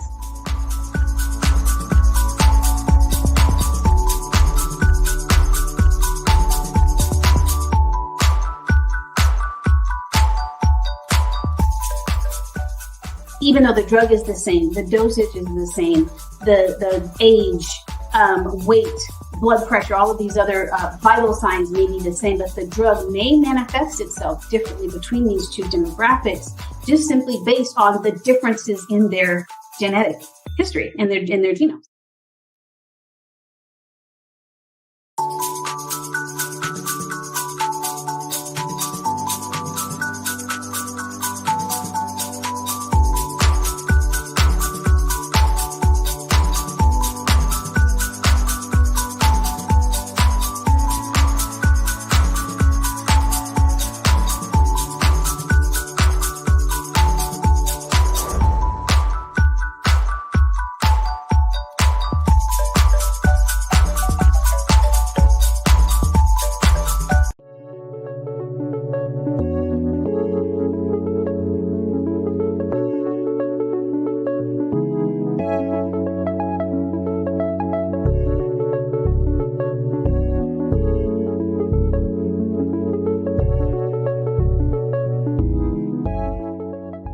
Passion has been around helping communities of color and historically underrepresented and underserved communities, minority, rural, veterans, persons who are differently able, in the intersection of education, innovation, technology, industry, and let's throw some entrepreneurship in there just for fun.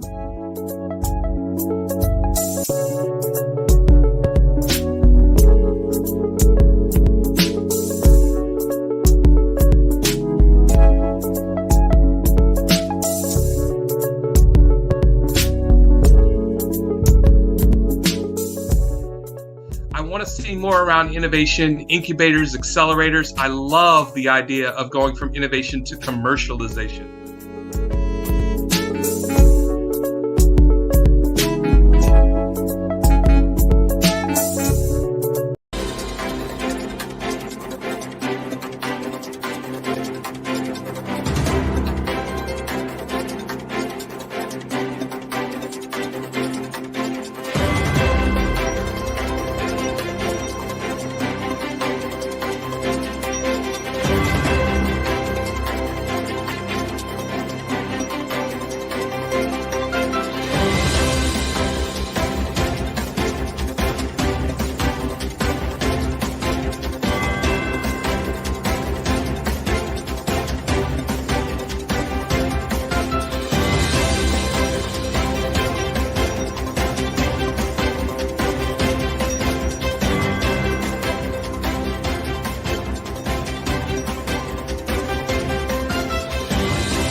Dr. Eric Kelly III and a host of phenomenal speakers from all around the globe for this 7-day virtual event that you don't want to miss. The mission of the Black Business Expo is to raise scholarship money from kids all the way from high school, all the way from college. The Black Business Olympics is one of the largest Black business showcases in the world. It is an opportunity for businesses and companies to showcase their businesses globally. We are going to be giving away laptops up to $5,000 away to students. Again, I'm Olivia Appleberry, the founder of 2 Cents Finance and one of the speakers for the expo. I am so excited to see you there. For more info, go to www.blackbusinessexpousa.com or call 919-308-9090 and hope to see you there.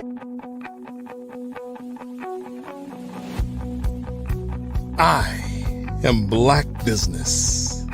From the moment I wake until the time I sleep. Yes, I am Black Business. I am Black Business. Tell me, are you Black Business? I am Black Business. Do you support Black businesses? Listen, I support Black business because I am Black Business. Black Business Expo, one of the largest business showcases in the history of Black business in the world. The world! Sign up today at www.blackbusinessexpousa.com or call 919-308-9090. I am Black Business. I am Black Business. From the moment I wake until the time I sleep, I am Black Business. I am Black Business. Are you Black Business? I am Black Business. Do you support Black businesses? I support Black business because I am Black Business. Black Business Expo, one of the largest business showcases in the history of Black America in North Carolina. Sign up today at www.blackbusinessexpousa.com or call 919-380-9090. I am Black Business. I am Black Business. From the moment I wake until the time I sleep, I am Black Business. I am Black Business. Are you Black Business? I am Black Business. Do you support Black businesses? I support Black business because I am Black Business. Black Business Expo, one of the largest business showcases in the history of Black America in North Carolina. Sign up today at www.blackbusinessexpousa.com or call 919-380-9090. I am Black Business. I am Black Business. From the moment I wake until the time I sleep, I am Black Business. I am Black Business. Are you Black Business? I am Black Business. Do you support Black businesses? I support Black business because I am Black Business. Black Business Expo, one of the largest business showcases in the history of Black America in North Carolina.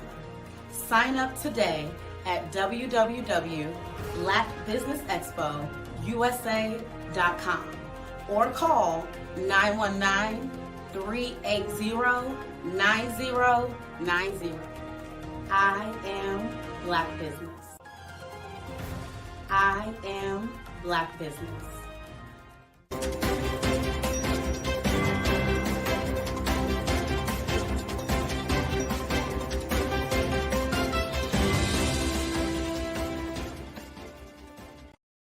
Ladies and gentlemen, and fellow professionals, please allow me to introduce myself. I am David Jones, the co-founder and CEO of the Hello LLC, where I am passionately dedicated to guiding individuals and businesses toward their own return on time investment. Time is my only competition.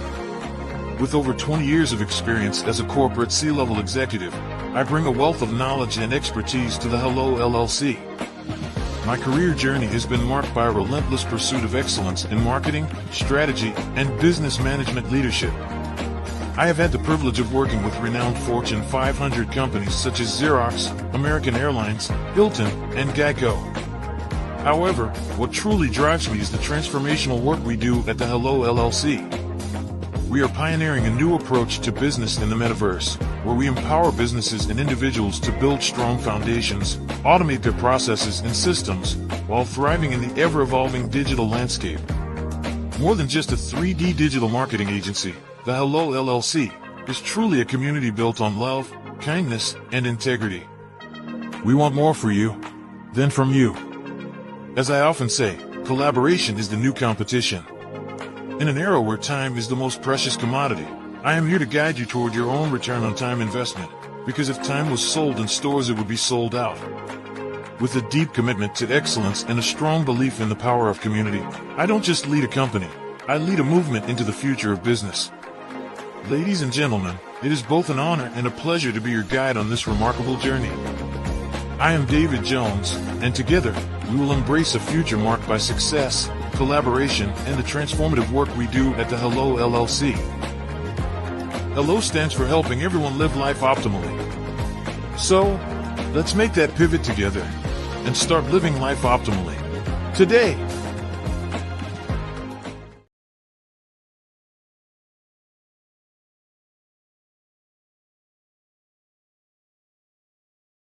Content creators, welcome to Fave Unite TV. Hey, are you struggling with having your content stand out from the crowd? Or is it that you're overshadowed by others who have more resources, followers, and influence?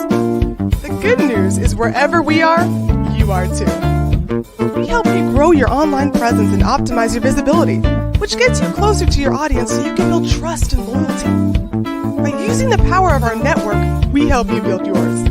Fave Unite is a powerful tool to connect you with your friends, followers, and fans. And when fans rule, everyone wins. Join us. Fave stands for fans, artists, and venues. Submit your content today.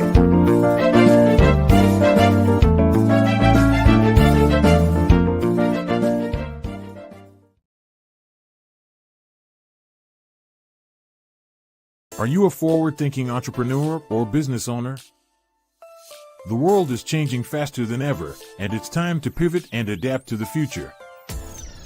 Hello LLC is here to help you do just that. Hello stands for helping enterprises leverage leading-edge optimizations. Our innovative solutions can streamline operations, reduce overhead costs, and give you a competitive edge in a market projected to reach $5 trillion by 2030. By pivoting to the metaverse, businesses can tap into a rapidly growing market that is projected to be a significant part of daily life for 25% of Americans by 2026. As a full digital metaverse agency, the Hello LLC can help you create custom solutions to streamline operations, increase productivity, reduce costs, and drive brand recognition. Why should you pivot to the metaverse with the Hello LLC? By leveraging cutting-edge technology, you can provide immersive experiences for your customers, expand your global reach, and unlock new revenue streams. Contact us today to make the pivot.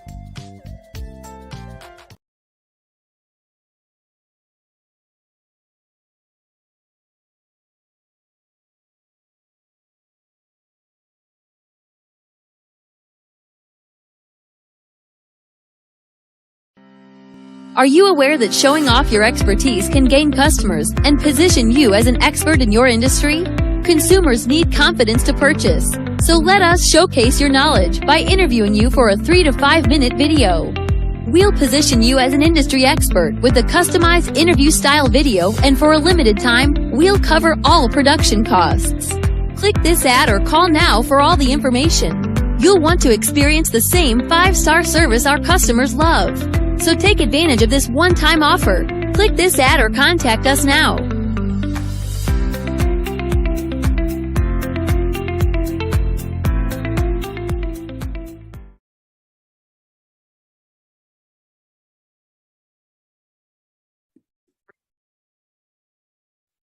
Hello, I'm Dr. Madeline Ann Lewis, President and CEO of the Executive Women's Success Institute.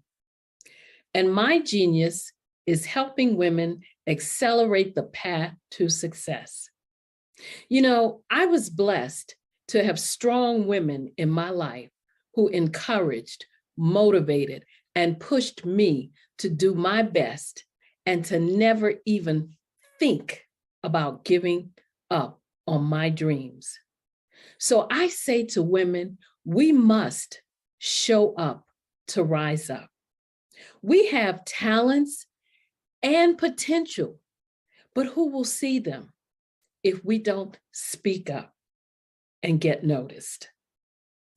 I know that women are a tremendous resource on this planet, and there is nothing more fulfilling than helping a woman tap into her full potential. I do this because I want to be a part of helping as many women as I can to show up, to rise up. I do this because genius is common.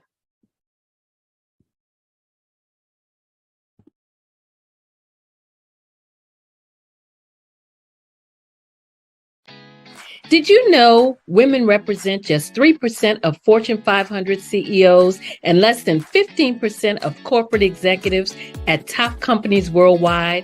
Have you wondered what the secrets are to getting into the top ranks, whether in the private or public sector?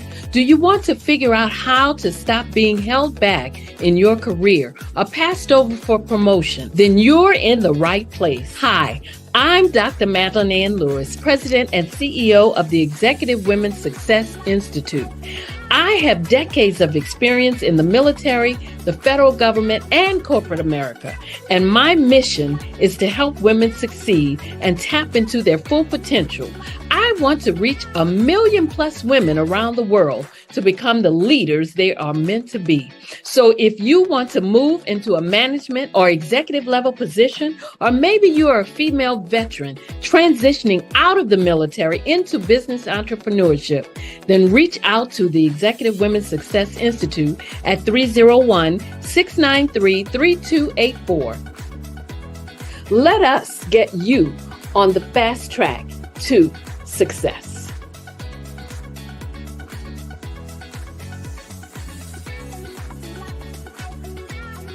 Artist to me is a creative expression of something from nothing. You know, it explodes onto the canvas, or it explodes on in my work. One of the things that I try to do more than anything is I try to just give the lines and the movements and emotions and expressions into what I do. Art really means to me a chance to express how I feel deep down inside. Most of my art begins as a thought that I might have, you know, whether it's sports, whether it's history, whether it's a woman or a man. It pretty much starts as an idea of thought before I get into the actual image of what I'm going to draw. I do a lot of historical pieces. I was a history minor in college, and I love to do history pieces. And a lot of times I'm thinking about history, and then I try to make that history impact you as you look at it. That's one of the reasons I do pictures so large. People ask me, why do I do pictures so big? And I tell them, I want the piece to impact them as they're looking at it. To kind of dominate them, dominate their space. And most of my pieces I try to do off page. I don't try to do anything that's going to be in those four corners or in a square. And I want your imagination to be a part of the piece that you're looking at.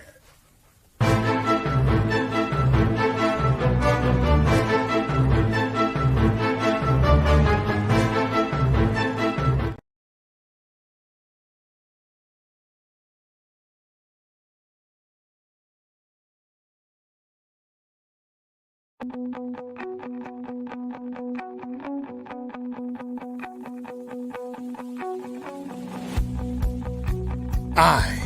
am Black Business. From the moment I wake until the time I sleep. Yes, I am Black Business. I am Black Business. Tell me, are you Black Business? I am Black Business. Do you support Black businesses? Listen, I support Black business because I am Black Business. Black Business Expo, one of the largest business showcases in the history of Black business in the world. The world! Sign up today at www.blackbusinessexpousa.com or call 919-308-9090. I am Black Business.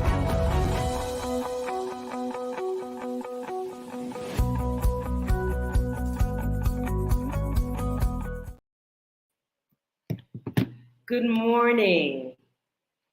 Business owners, entrepreneurs, thought leaders, and corporations, and welcome to the Black Business Network. My name is Dr. Enolia Foti.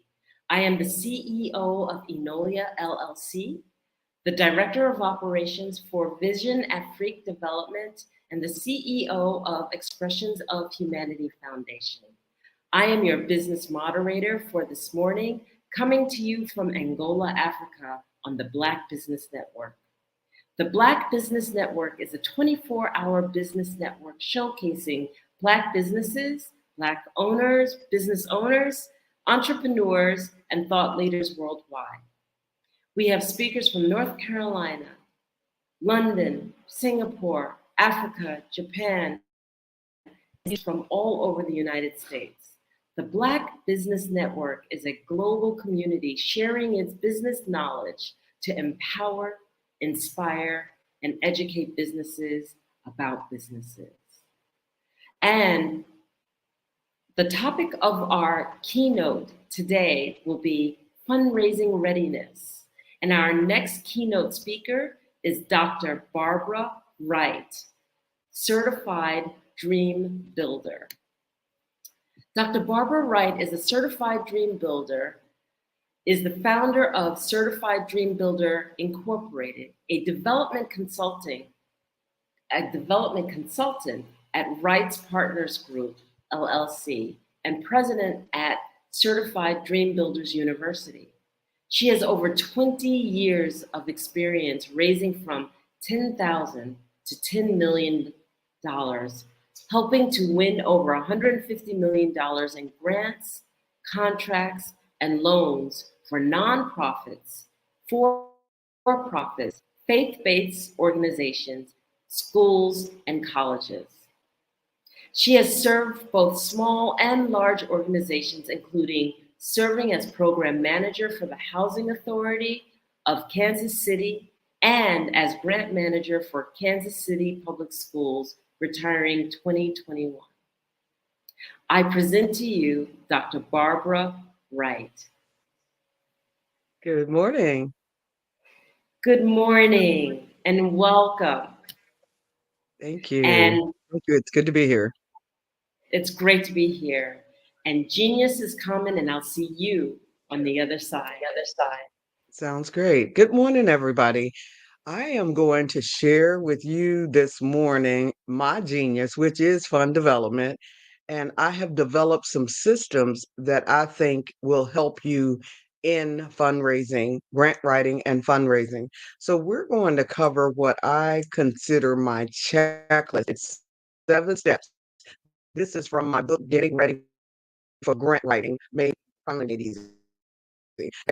So I'm going to share 20 tips on a checklist that I've developed that would help you in getting ready to walk through the funding door. Even after you're ready to walk through the funding door, there still may not be a positive answer, but at least that puts you in a better position than not being ready. And in many cases, people are just not ready to go after the funding. I want to make sure that you at least know what you need to do in order to be ready for funding so that you're not feeling so bad because you get turned down, because there's always an opportunity for you to get turned down. If any grant writer or fund developer tell you that you're not going to be turned down, let me just let you know, you probably want to run away from that one, because you are going to have times that you are going to be turned down for grants. As long as I've been doing this, and I think I'm pretty good, got one funded just a week or so ago for hundreds of thousands. But you're not always going to get a yes. You're not always going to get a yes. So your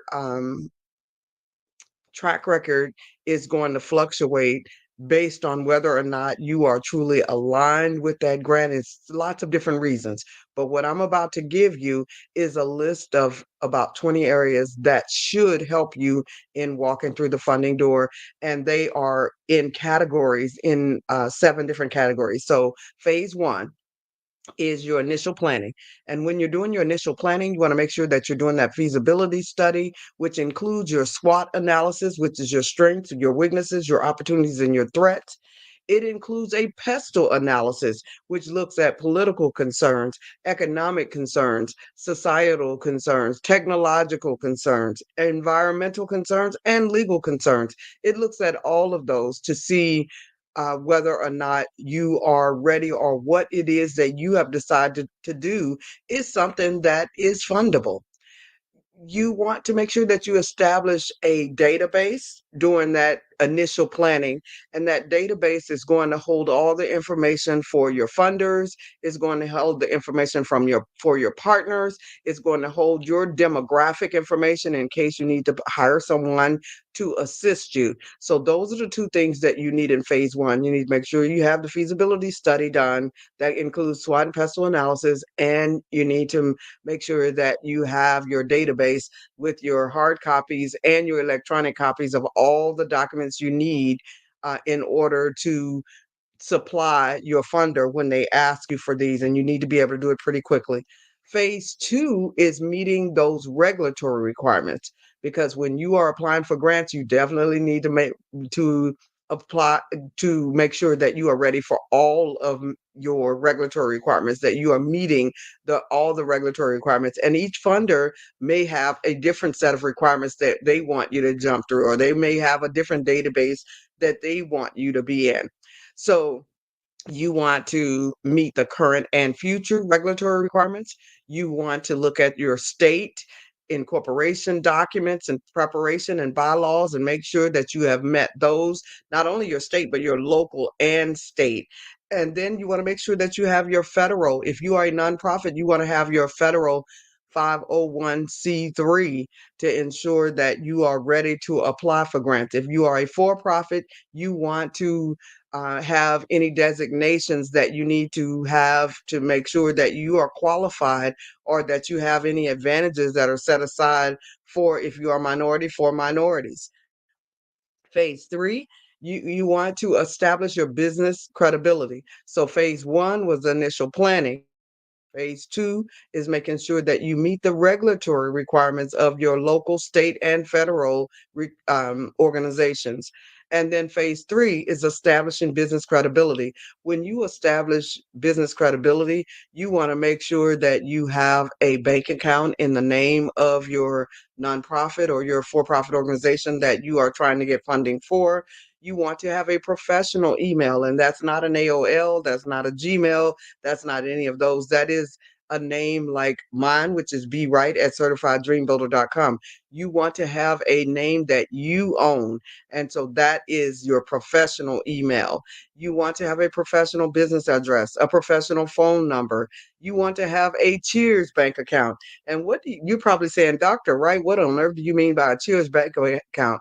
What I mean is that bank account has a wealth management officer, and they handle wealth management accounts, which when they reach a certain level, they may give out some of those funds. And I would say it's probably best to be at a bank that has a nice number of accounts that they manage, and they'll know when there's funds to be given away. And if that Cheers bank officer or wealth management officer knows your name, they may let you know when there is some funding available and let you know that it is time to apply. Now, that doesn't guarantee that you're going to get the funds, but it is nice to have that little advantage. You want to make sure that you have some net 30 accounts that's going to build your credibility in the credit world. That was phase three. So I've covered phase one, two, and three. Phase one is initial planning. Phase two is making sure that you meet those regulatory requirements. And phase three is making sure that you establish business credibility. We're talking about being ready to go after funds. Some of us want to just jump out there and apply for grants, and you haven't done any of the background work to get yourself ready. I am a proponent of readiness, and that's what this checklist is all about. So we're moving to phase four. Phase four is making sure that you are branded properly. When you are branded properly, you have your logo with your brand manual, and your brand manual includes your case statement. Your case statement is made up of three different statements: your mission statement, your vision statement, and your value statement. That develops a case statement about your organization. You want to make sure that you have your slogans, your graphics, your platelets, your color um, palettes. I'm sorry, your color palettes to so that you know the colors that you're going to use for your scheme. According to the BBX, the colors seem to be red, white, and blue. My colors are blue and green. Whatever colors you have chosen for your organization, then that's what you're going to develop in that brand's manual. And everything that you do, your website, everything that you do is going to be centered around those color scheme. Um, you want to make sure that you have a website, and your website should have um, major pages on there and a donation button, your welcome, your about me, your service, and sometimes it's called who we are, what we do, get involved, your contact page. You want to make sure that you have your website with your drop down menus that can let everybody know what you're doing. I know some of you have your Facebook, some of you have your Instagram, some of you have your TikToks, but you also, when you really are ready to be professional, you need that website. And then you also need LinkedIn as well, but you definitely need that at minimum 5-page website. But if you're going to have somebody build it for you, you want to make sure you have those drop down menus so that you can add other pages as you go. You need your social media presence with social media like Facebook, LinkedIn, Instagram, Twitter. And there's probably some others. A lot of people who are doing international business need WhatsApp and some of those others. You need collaborative development. That's phase five. So we've covered phase one, two, three, and four, and now we are covering phase five. There are 7 different phases that you are going through to ensure that you are ready for grants. So our collaborative development is where you're registering with your community foundation. Almost all areas have a community foundation. And even if you're in a rural area, there's probably a community foundation in the next city near you. So you need to register with your community foundation. You need to register on grants.gov and sam.gov to obtain your unique entity identifier number. You may need your DUNS number for some grants, but that's not as prevalent as it used to be in the past. So to get that unique entity identifier number that you're going to need to apply for grants, you definitely need to register on SAM and sam.gov and grants.gov to ensure that you are ready for applying for some of the larger grants, the federal grants. You want to make sure that you have your program logic model. For those of you who just might be joining, this is Dr. Barbara Wright. I am the president of Certified Dream Builder, Inc. It is a nonprofit that provides pay as you can training for grants. Every Monday and Thursday morning at 9 a.m., we have a pay as you can session. You can pay anywhere from $0 to $500 to come in and learn about grant writing. So we're excited to be here on the BBX this morning, Black Business Olympics, and sharing with you. But if you want to find me later, it is at certifieddreambuilder.com. You want to make sure that you have a program logic model. And that program logic model has 10 areas that you need to be prepared for if you want to write grants. That includes your goals, your objectives, your implementation, your evaluation. There are lots of different areas that you need to be ready for. There's a timeline, there's your sustainability, there's your dissemination, there's sustainability, there's your budget.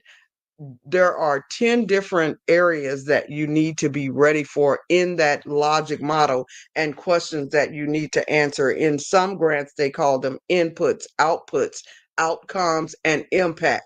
So you definitely need to know what those are. If you need to know more and you're not getting it all today, make sure that you get my book called Getting Ready for Grant Writing, or attend the Monday, Thursday sessions when you are not listening to the VBX.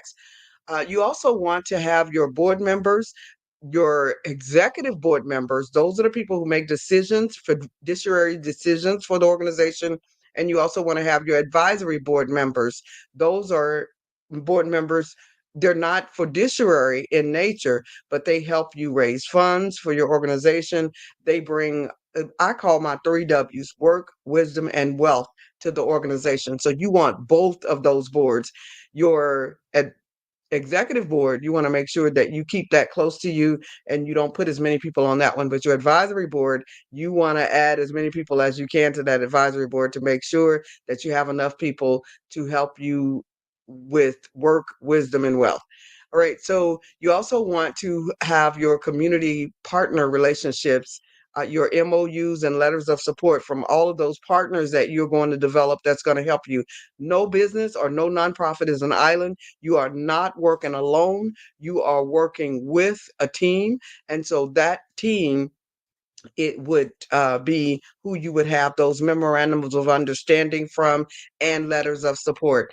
We're on phase 6. We only have one more phase to go after this. Phase 6 is sustainability and finance development. You want to develop a fundraising packet. That fundraising packet is your activities and annual events and list of potential grants that you may go after. You definitely want to have that fundraising package.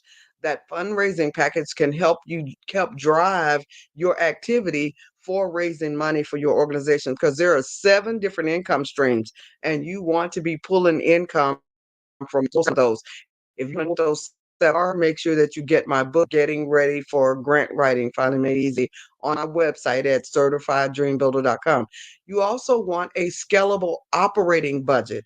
That scalable operating budget means this year it may be this amount, next year it may be an additional amount, the next year it may be, a little bit more. So you do want a scalable budget that can change based on the growth and needs of the organization. You want a customized, scalable program budget. That means what you're asking the funder for. So if you're about to go and ask someone for their money, not only do you need the amount of money that you're asking them for, unless it's a no match grant to where you don't have to have any money up front and any skin in the game yourself, you want to have your own operating budget so that the funders generally know that you have some skin in the game. You also want a sustainability or financial plan with your customer relationship management. So your sustainability plan is going to be how you're going to keep your organization going after the grant money is gone. And that brings us to phase 7. Phase 7, you want to make sure that you train your grant team. So you're going to take all the information that you created in those first 6 steps, and you are going to develop your grant writing team, your grant training. You're going to help your board members. You're going to train everyone who is going to be a stakeholder in your program, even some of your partners. You want to make sure that everybody is on the same team. Everybody is on board with what you are doing. Everybody is ready to go with you, because if you have people out there who are not prepared, it will slow you down. Make sure that you are that you have trained your team and you're ready. So we're going to go back. Phase 1 was initial planning, making sure that you have your feasibility report, which includes your SWOT and pestle analysis and your database. In phase 2, you want to make sure that you met those regulatory requirements. That's your current and future regulatory requirements, because you have some regulatory requirements now, but just know that they're not static. They may change over time. State incorporation, document preparation, and bylaws. You need your 501c3, and then you need to continuously keep up with your 990s. You want to keep up with any reports that you have to file in order to ensure that you are a viable organization and that you don't lose your 501c3 and don't have your state rescinded and have to apply for those again. In phase 3, you want to establish business credibility, making sure that you have your bank account, that you have your professional emails, your professional business address, your professional phone number, that you have your bank account, all of those things. In phase 4, we talked about branding. We want to make sure that you have your logo, your brand's manual. We want you to have your case statement, which is your mission, vision, and value statement. We talked about the slogans, the graphics, the palettes with all of the different colors.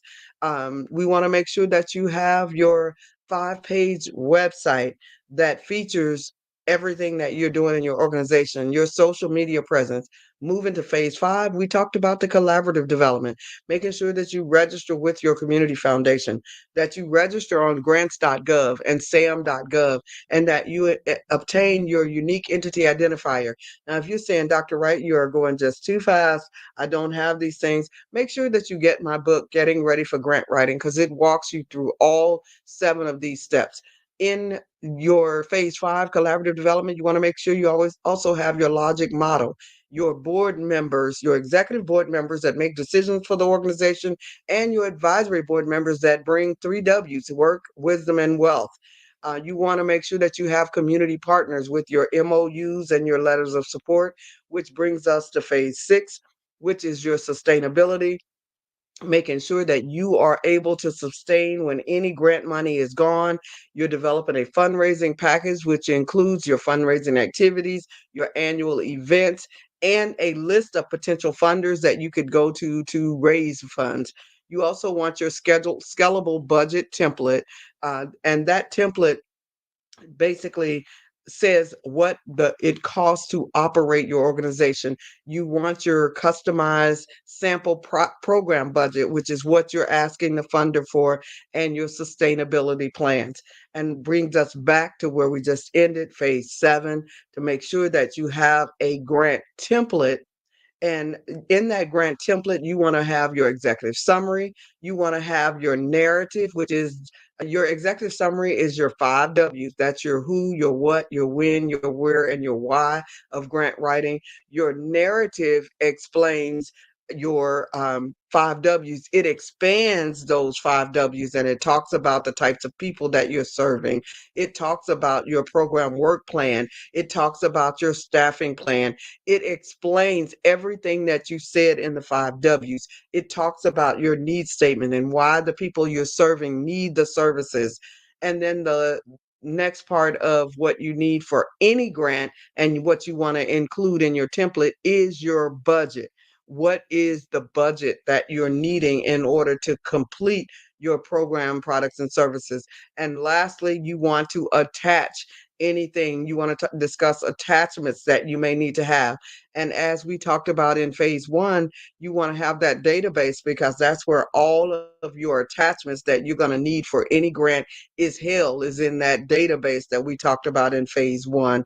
And then lastly, you want to do your workshops and training for all of those people who are going to be stakeholders and work with you.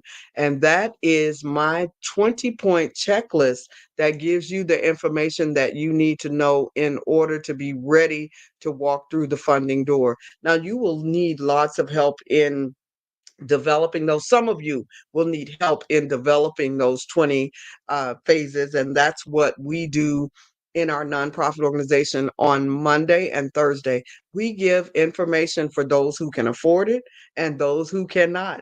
So it's a sliding scale fee that you name the amount that you would like to give. If that this week you don't have anything, you can just come. The next week you have something to give, you can just come. We have 25 books that we've written on special grant topics to help you if you're interested in reentry or domestic violence or veterans programs or K through 12 education programs or youth and young adult community education programs. You're interested in the arts. We have visual and performing arts. We have a visual and performing art grant writing book. We have grant writing on almost every topic, including human trafficking prevention. So pretty much any topic that is fundable, we have a book on it on our website called certifieddreambuilder.com. So I'm sure that my time is about gone, but the 20-point checklist that I talked to you this morning about is on my book called Getting Ready for Grant Writing.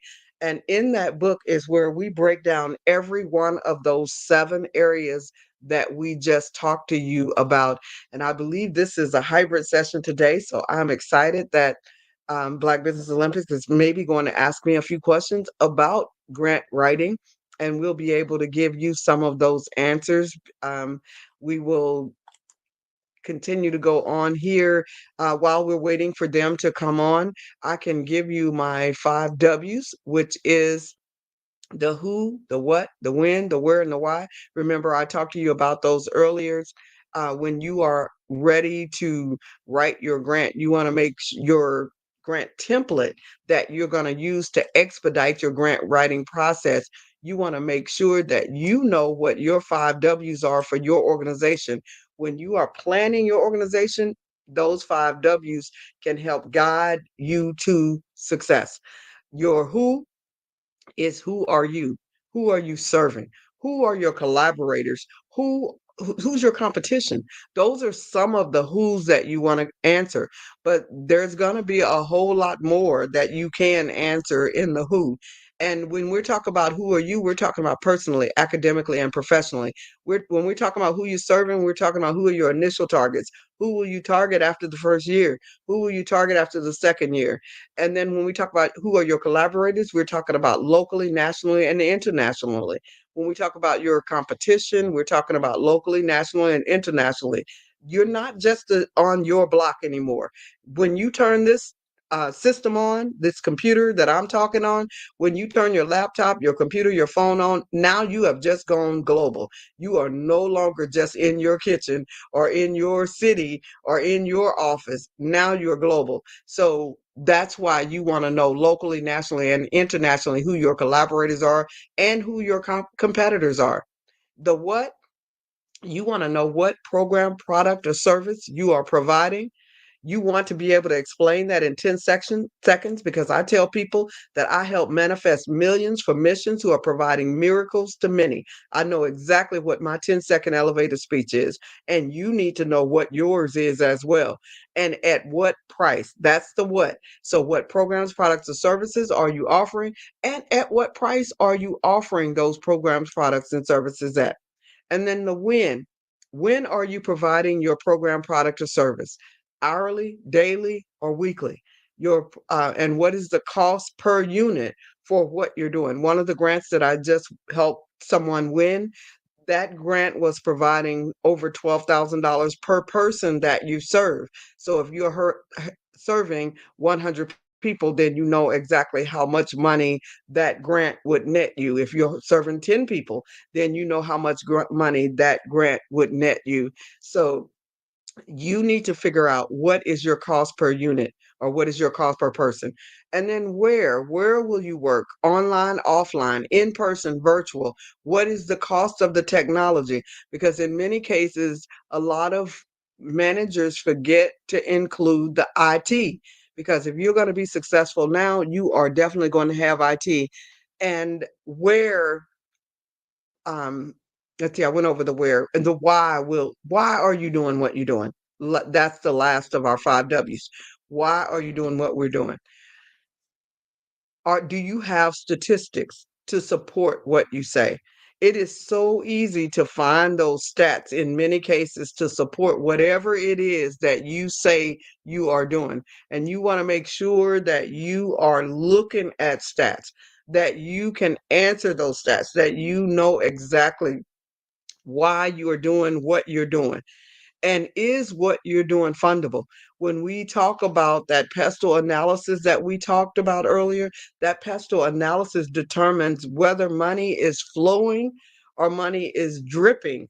And you want to ensure that if you're going after areas to where the money is pouring, not just dripping. Now, if you know the difference, if you know in some areas money is pouring and some areas money is dripping, and you're still willing to work with the drip, then at least you know that there's not going to be as much money flowing from political concerns, but at least you know that you're going to have to do fundraisers to raise the money. So you can make it either way. It's just, will you be getting grants or will you be getting fundraisers? Now, with the pestle analysis, you want to look at those political concerns, the economic concerns, the social concerns, the technology concerns, the legal concerns, and environmental concerns. If what you are doing is politically supported, economically supported, socially supported, technologically supported, legally supported, and environmentally supported, more than likely money is pouring in that area. There are also 5 different fundable areas right now that I hear a lot of talk about that might assist you in knowing whether you have the right area that you are going after funding. And that is what I call my WEAMs. So workforce and housing is one. Education improvement seems to be an area to where money is pouring. Diversity, equity, and inclusion. And we're not just talking about minorities in this case. We're talking about minorities, the LGBTQ. We're talking about the underserved, the and gaps in any area. Like there's very few women in certain professions in certain industries. If you are going to reduce that, there are foster children who have exited from the system who don't have their mom and dad and family support. If you're willing to provide support for them, that could be a great way for you to receive support. And then there's mental health. If you are doing anything in mental health, and most of us are, because we have to provide supportive services no matter what programs, products, and services we're offering. So if you are offering any type of mental health, then that may be a way that you can be funded. And STEM, science, technology, engineering, and math. If you add the A to it, which is the arts, it's STEAM, science, technology, arts, engineering, and math. And if you add the R to it, which is religion, it becomes STREAM, science, religion, technology, arts, education, and math. I think I did the E backwards, but anyway, so you want to make sure that you know those 5 areas, whether you're dealing with STEM, STEAM, or STREAM. You want to make sure that you cap it with that S, which is going to assist you. So, again, those 5 areas where money is pouring is workforce development and housing, education, improvement, uh, diversity, equity, inclusion, your mental health, and your STEM, STEAM, or STREAM are the areas to where money is flowing. And I appreciate you listening today. I hope that this information has been helpful to you. There are so many things that you can do. You don't want to, while I'm waiting for the host to come back, there are so many things that you can do to improve your own organization, making sure that you compare your organization to other organizations out there who are doing something similar. I have a book called My 4Ds: Discovering, Designing, Defining, and Deploying Your Gifts and Talent. And in there, we talk about keeping it 100. And by keeping it 100, we want you to check with the top 100 in whatever it is that you are doing to ensure that you get best practices, that you understand who's winning in the business that you want to start, who's winning in the nonprofit that you want to start, who is really serving the people, who is really getting some support, and that's not just in those areas. For those of you who are say, I'm not interested in a nonprofit, I'm not interested in a for-profit, I just want to get me a good job and be paid, been there, done that, whatever it is that you're saying, you still want to look at the top 100. You want to know the top 100 companies, the top 100 employers. If you are looking for a job, you want to look at the top 100 websites in areas that you want to be in. If you want to be an influencer, you want to look at the top 100. And then out of those top 100, you may be picking 10 of those that you want to be able to emulate, that you want to be able to um, replicate. You don't want to duplicate anybody's programs. You want to replicate their best practices, put a nice bow on it, and make it your own. So you're checking their size, you're checking their mission, you're checking their funding strategy, you're checking who their donors and sponsors and advertisers are, especially if you are a nonprofit or for-profit, because those same donors, sponsors, and advertisers may end up being donors, sponsors, and advertisers that can help you as well. So consider that. I'm still just waiting on our host to come back because we have basically completed this morning. But as I am waiting, I am also going through looking at some of the things that are in my Getting Ready for Grant Writing book and sharing a few tips with you as I go through this book. So everything that I'm sharing is from this book. Um, when you are doing your feasibility study, you want to make sure that you're getting your NTEE codes and your NAIC insurance codes. Both of those codes are listed in my book, Getting Ready for Grant Writing. So any of the information that I have covered today is in my book called Getting Ready for Grant Writing. But I want you to know that not only do we have the book Getting Ready for Grant Writing, we have 25 other books as well. And I'm trying to get those books over here on this same screen so that, oh, I think we're here. Hi, how you doing?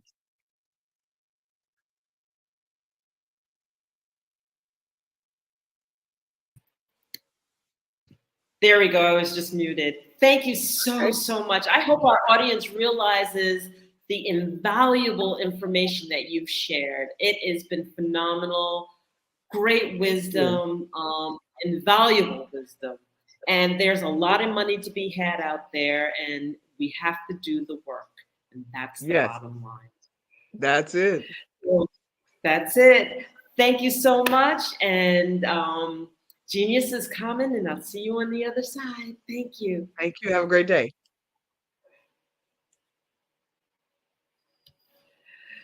So I want to take this opportunity to talk about the scholarship program. The Black Business Expo's mission is to raise funds for high school seniors going to college or K through 12 entrepreneurs.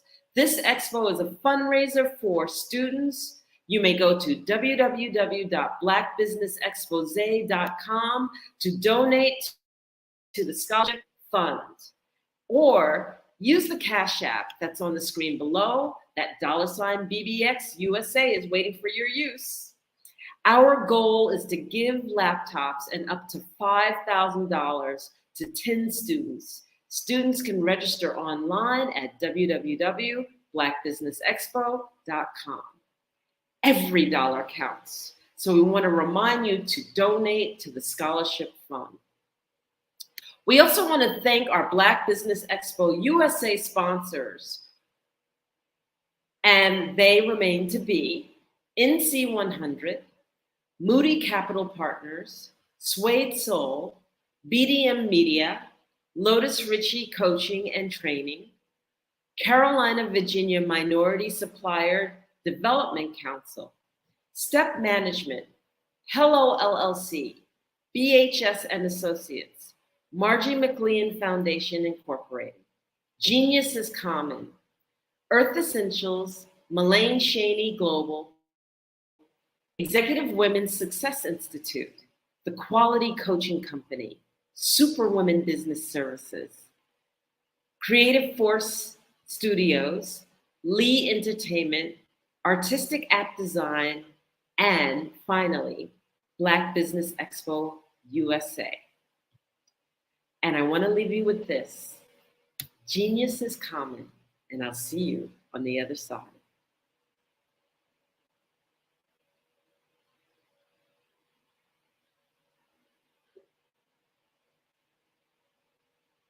I'm Kennedy Harris. My genius is being an entrepreneur. I'm the CEO of K-Lock, a company where I develop my very own line of kids supplements. I currently market my multivitamin for kids to help combat weak immunity. During the pandemic, research has shown that having a strong immune system is key to fighting off disease. My vitamins are for kids, but adults can benefit from them as well. I'm adding a proprietary blend to my supplement line. I want to create my own blend so that I have a competitive edge in the marketplace. Staying healthy is important to me so that we live longer and have healthier lives. My website is klockproducts.com. That is K-L-O-C-K. Genius is common.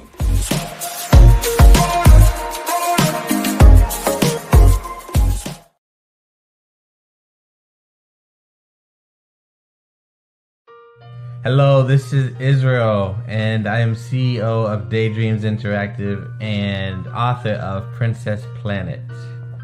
So, genius is common, and as a kid, I loved to daydream. Even as an adult, I love to daydream. And when my daughter became 6 and loved princess characters, but we just could not find the diversity that showed her, we created our own characters. So, for instance, you have Princess Nulu right here. Princess Nulu is from Uganda, and her genius is that she loves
Dr. Eric Kelly III and a host of phenomenal speakers from all around the globe for this 7-day virtual event that you don't want to miss. The mission of the Black Business Expo is to raise scholarship money from kids all the way from high school, all the way from college. The Black Business Olympics is one of the largest Black business showcases in the world. It is an opportunity for businesses and companies to showcase their businesses globally. We are going to be giving away laptops up to $5,000 away to students. Again, I'm Olivia Appleberry, the founder of 2 Cents Finance and one of the speakers for the expo. I am so excited to see you there. For more info, go to www.blackbusinessexpousa.com or call 919-308-9090 and hope to see you there.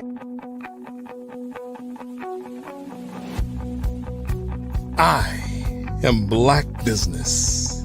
From the moment I wake until the time I sleep. Yes, I am Black Business. I am Black Business. Tell me, are you Black Business? I am Black Business. Do you support Black businesses? Listen, I support Black business because I am Black Business. Black Business Expo, one of the largest business showcases in the history of Black business in the world. The world! Sign up today at www.blackbusinessexpousa.com or call 919.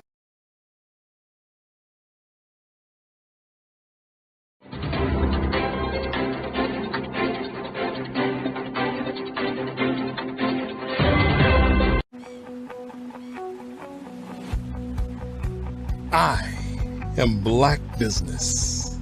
From the moment I wake until the time I sleep. Yes, I am Black business. I am Black business. Tell me, are you Black business? I am Black business. Do you support Black businesses? Listen, I support Black business because I am Black business. Black Business Expo, one of the largest business showcases in the history of Black business in the world. The world! Sign up today at www.blackbusinessexpousa.com or call 919-308-9090. I am Black business.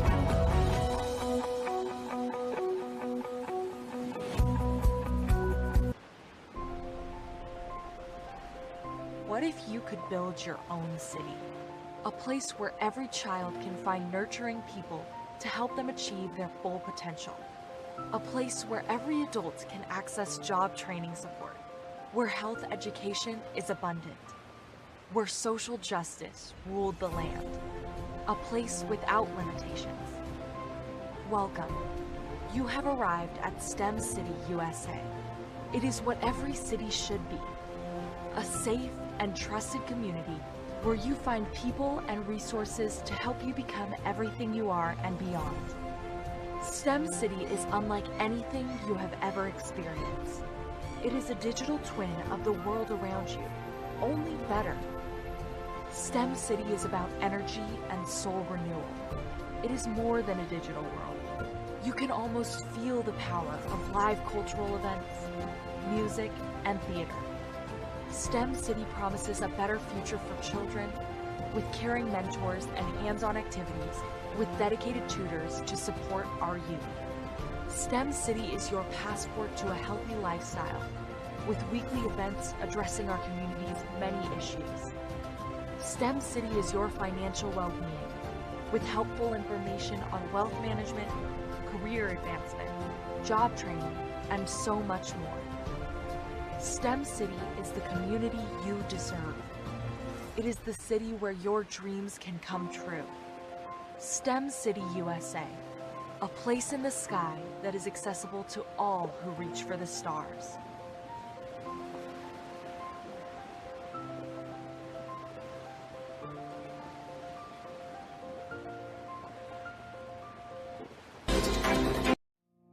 Did you know that approximately 333.34 million businesses exist today, according to a report from 2021? And you may be one of those businesses, or maybe you're not in the business market yet, but you're aspiring to be a business owner.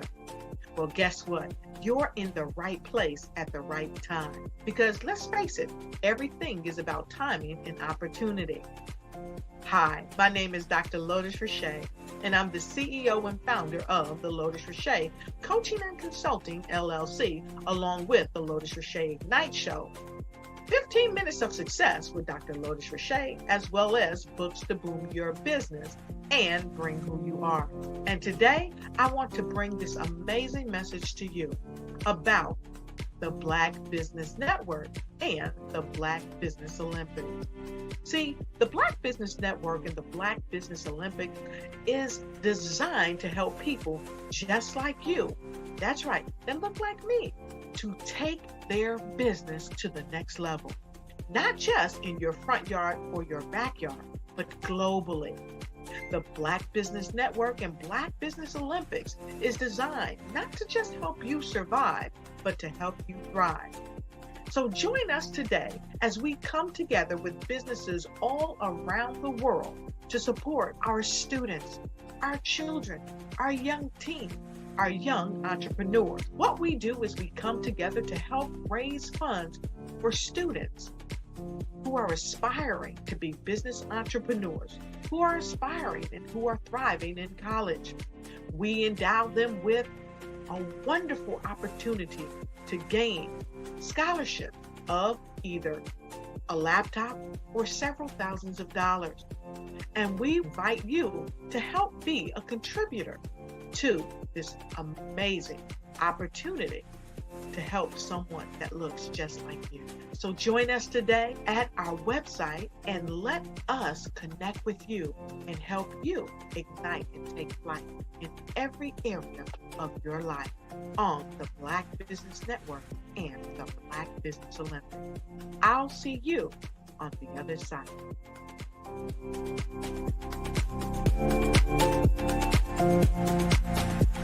Sometimes you got to hear the news from the Black perspective, and more specifically, Black publishers. And that's exactly why you have to download the HeyTie app, the largest mobile app delivering breaking news, videos, and podcasts from 200 of your favorite Black publishers. Yes, 200 Black publishers delivering news as it happens, literally all in one app. Go to HAYTI.com or download the app in the Google Play Store or Apple App Store. It's completely free, along with information that you can trust, so go check them out.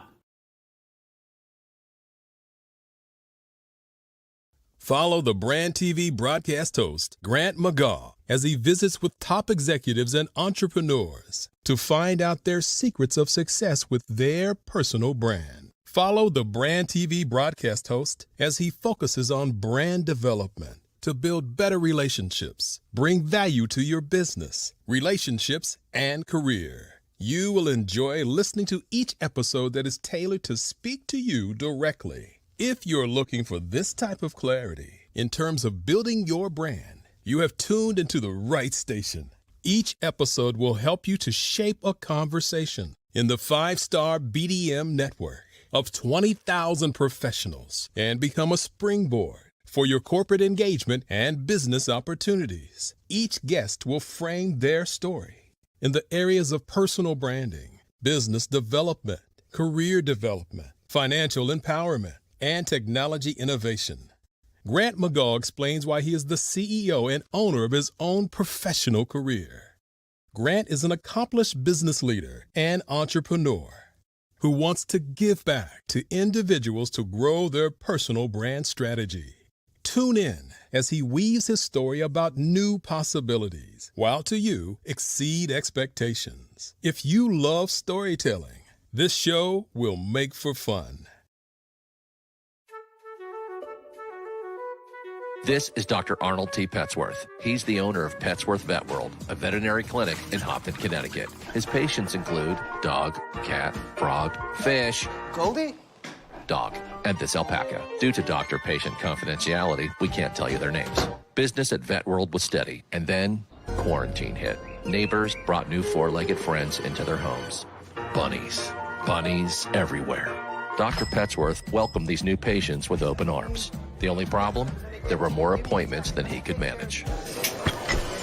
That's when Dr. Petsworth turned to his American Express business card, which offers spending potential that's built for his changing business needs. He decided to hire a new assistant, Julio, and with spending power built for business purchases, he used his card to furnish a new exam room. Together, Dr. Petsworth, Julio, and American Express Business made sure all the pets of Hopton got the love and care they deserve. And everyone was happy. Get the card built for business by American Express. I am from Washington, D.C., but I was raised in Durham, North Carolina. I came to Durham when I was about 5 or 6, and then I traveled back and forth to D.C. because it's where my people are from. One of the unique things about my family is my mother, she's also an artist. She does quilting, and she does a lot of artistic things, and then my son, he draws with both hands, his right hand and his left hand like I do. So that's kind of a family trait. And then my other son, he's a videographer, and my daughter, she works, she's a regional vice president for Sunglass Lab. When you start out drawing and sketching, you want to continue to explore, each avenue. I do pastels, I do pen and ink, I do painting, I do acrylics. I haven't done oils yet. But I try to do all facets of art. What I say to a lot of times to people is, you can't put yourself in a box when you're an artist. You have to explore. And over the course of my life, I've tried to explore different mediums. I also do sculpture as well. I choose my subjects by the intensity that they have in their faces, or the intensity that somebody is moving, because I do more than portrait drawings. I also do I do abstract, and then I do figurative drawing also. what happened in this particular show is that I started out trying to come up with something that would be a little bit different than what everybody else is doing. So I was working on a Barack Obama show, and they wanted me to do some paintings of Barack. And so what I did was, because of the deadlines, I kind of did it kind of fast. And then I realized when I was doing it fast, I enjoyed it. And so then I started doing other pieces the same way, and I started to enjoy those pieces also. And so I came up with this particular style, and it's a style of lines and colors. And what's interesting is that when I was in college, I did a show called Lines, Colors, and I talked about the boldness of the blacks, the hotness of the whites, and this is how this has come about, later on in my life. And the colors comes from a lot of the entertainers that I work with, where they wear different colors. They don't wear, your plain reds or your whites. They wear different colors, and so that's also another piece of what's giving me the colors. The subtitle of this show is Faces That Speak Life. That's real critical. Faces that speak life. Each one of these pieces is a life source and a life energy that's being put on display for people that are looking at them. I always say in terms of my art, it's not important that I draw them. It's important what you get out of what I draw. I don't try to just draw it because you like it. People wanted me to do prints. I didn't do prints. People asked me to do different people, but the people that I choose are people that make a difference in the lives of people in the world. So the human landscape idea was, again, as I say, the lines represent your emotions, it represents your ideas, and it represents your journey as a human being. And that's why you get the different pieces and the different looks. And as you notice, I try not to do one look that looks alike another look. And that's what's the most important part of this show.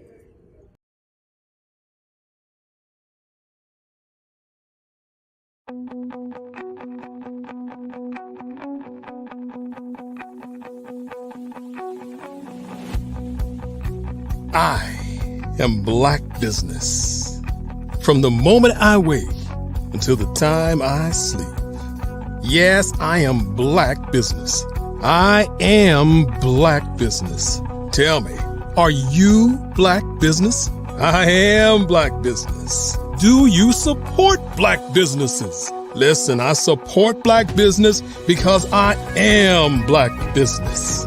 Black Business Expo, one of the largest business showcases in the history of Black business in the world. The world! Sign up today at www.blackbusinessexpousa.com or call 919-308-9090. I am Black Business.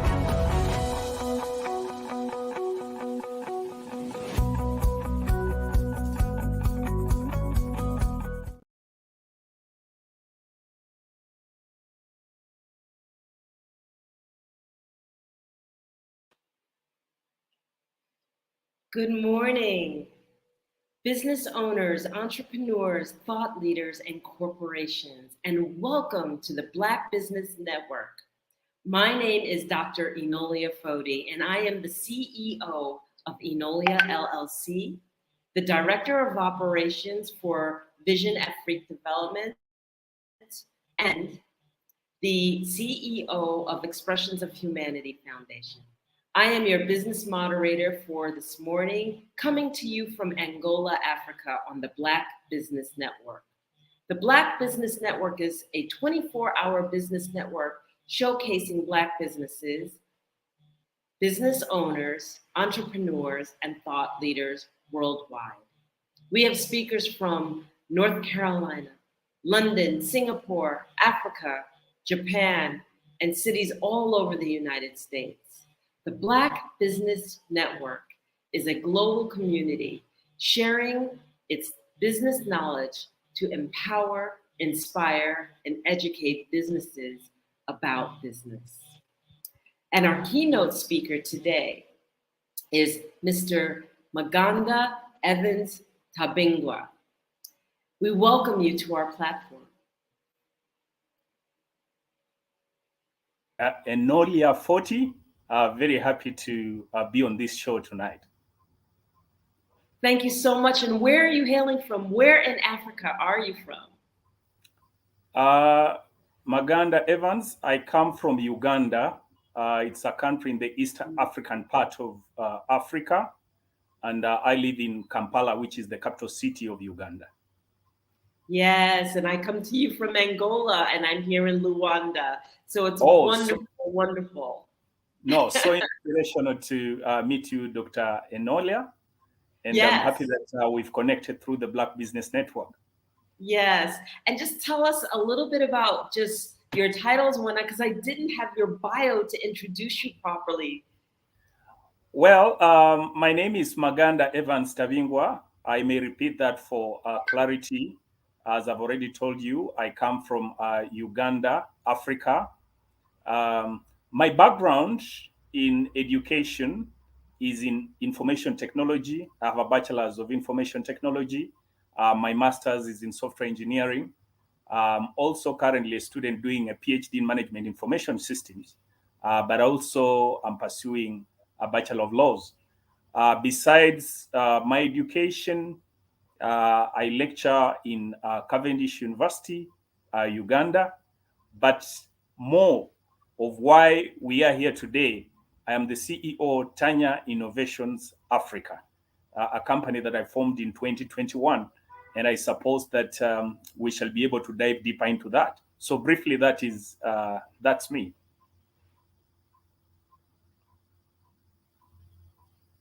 Common, and I'll see you on the other side. Yeah.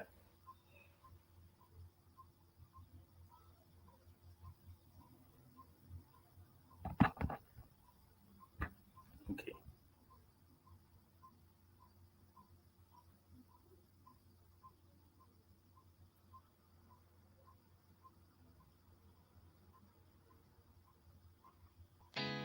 Did you know women represent just 3% of Fortune 500 CEOs and less than 15% of corporate executives at top companies worldwide? Have you wondered what the secrets are to getting into the top ranks, whether in the private or public sector? Do you want to figure out how to stop being held back in your career or passed over for promotion? Then you're in the right place. Hi, I'm Dr. Madeline Ann Lewis, President and CEO of the Executive Women's Success Institute. I have decades of experience in the military, the federal government, and corporate America, and my mission is to help women succeed and tap into their full potential. I want to reach 1 million+ women around the world to become the leaders they are meant to be. So if you want to move into a management or executive level position, or maybe you are a female veteran transitioning out of the military into business entrepreneurship, then reach out to the Executive Women's Success Institute at 301-693-3284. Let us get you on the fast track to success.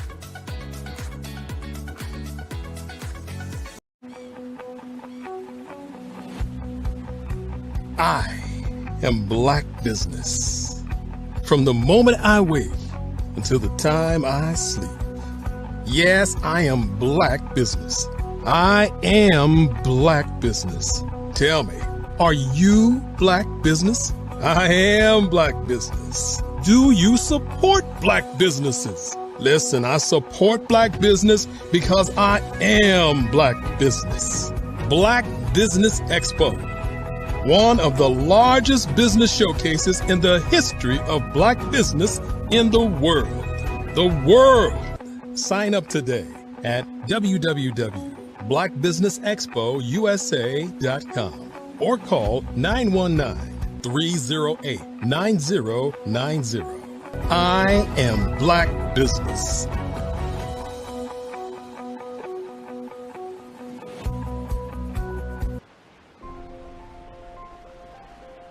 What if you could build your own city? A place where every child can find nurturing.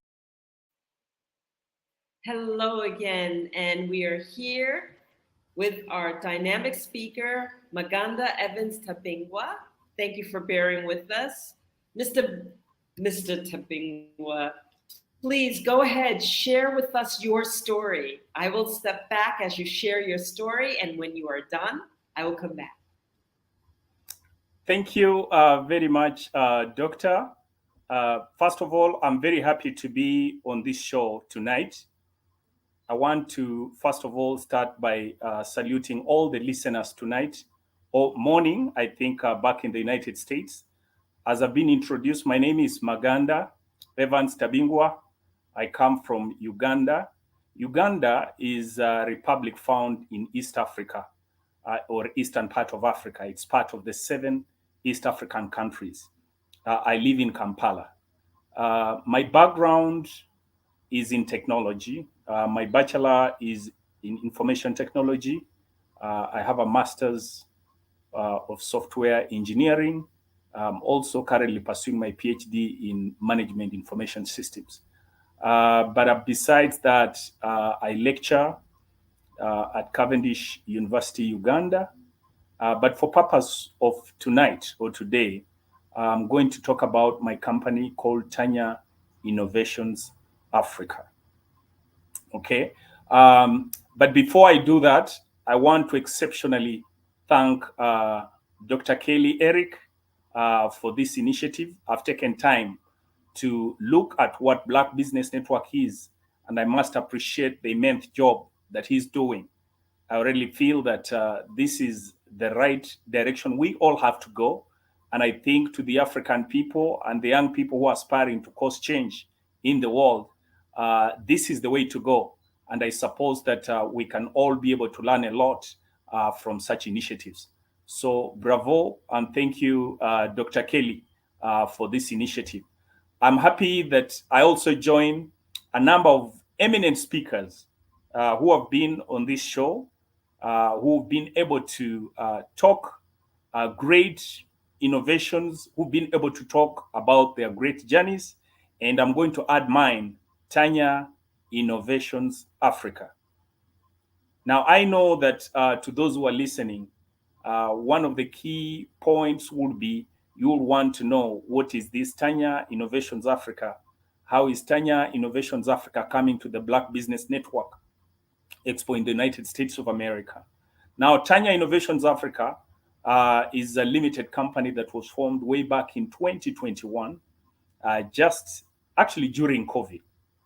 And the main motivation about starting this company was when Africa was on freeze. And then I, as a technologist, I had a number of questions that were running in my mind. I saw the presidents, different technical people, basically looking hopeless in terms of what they will do, because it was predicted that most of the Africans were going to die like grasshoppers on the streets. And one of the questions I asked myself, here I am with my bachelor's in IT, I have my master's in software engineering. What is it that I have added to our people, or what have I added to society that if COVID came today and it took me plus other people, what is it that I have done with my knowledge to cause change? And then I realized it was not a time for throwing complaints or finding whom to blame. I realized this was a serious matter. That as an IT specialist, here I was, a lecturer who had been teaching for over 10 years. And yes, I had done quite immense job in causing transformation of the intellectual mind of the young people. But here I was, there was nothing that I could be able to touch single-handedly to be able to show what I had actually added to society. And at that time, I realized that besides what the government was doing, and besides what intellectual power that I had in my own mind, I had to start engaging in activities that cause the social change. And one area that I I really looked at was the area of businesses and how people could be able to network using technology. So we formed Tanya Innovations Africa in 2021. We launched it at Sheraton Hotel sometime around October. And then we start creating our footpath. What do I mean? I also realized that it was not good enough to be in a country called Uganda with only 45 million people, to be locked in the context of the demarcations that had been done around Africa, because the problems that were affecting Uganda were similar problems affecting the neighboring countries in Africa and actually Africa in general.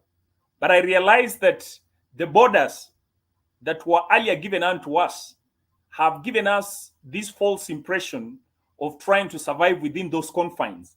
And at the same time, we were not able to utilize our mental capacity to the maximum by simply concentrating in the geographical location that was demarcated in 1884. And therefore, I started the conversation of saying, where are my brothers in Kenya? Where are my brothers in Tanzania? Where are my brothers in South Africa? Where are my brothers in Egypt? How do we create a common conversation business-wise? How do we make sure that we understand what affects each one of us across the border? How do we break the barriers that engulf our thinking in a way that most of the time when we are thinking as graduates or people who have gone to school, we're just thinking within the confines of our university, the confines of our countries. We are thinking about the confines of our villages. So when you think about Uganda, who thinks about the rest of Africa? Okay, so Tanya Innovation started that journey, and I'm happy that as we talk of today, we now talking about over 137 companies and government officials who are in that network. Now, the beauty about this energy is that, number one, we are more conscious about our environment. We are able to share about the challenges within our environment. And then we don't wait for somebody else. We start from where we are and build our case upwards. We start looking for solutions within our network before we even expand to other parties, okay? So we now more conscious about what Africa is. We are able to share the challenges that come from different parts of Africa. We're able to look at the business challenges. We're able to look at, sometimes on political, but we don't pay so much attention on the political. And then we're able to also find solution parties within our networks. So what do I mean by this? So instead of being an isolated business, which is struggling within a certain limited geographical locations within a particular country X, through these networks, we have realized that what you think is a giant problem is actually a squirrel problem when you have other people whom you're working with. There are so many solutions. People have found solutions to the problems you're imagining are problems. But these problems exist within you. Yeah, because when you are starting, you have to be able to grow through the journey.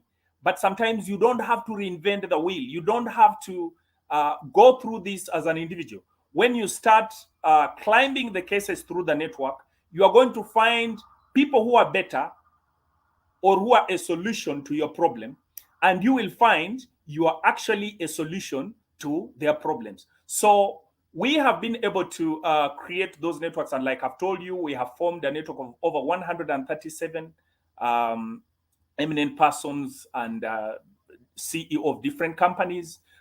In these groups, we have technologists, we have government officials, we have people from NGOs, we have people from all different sectors you could imagine. And I'm happy that it's not only people within Africa, but we have been able to build the network across the globe.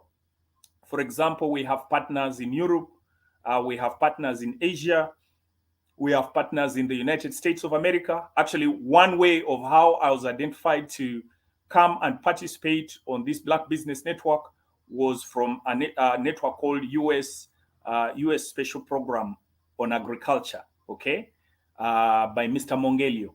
Yeah, so you can see the power of networking, and therefore it means that we always have solutions lying somewhere that are also waiting for people who are proactive to be able to appear to them.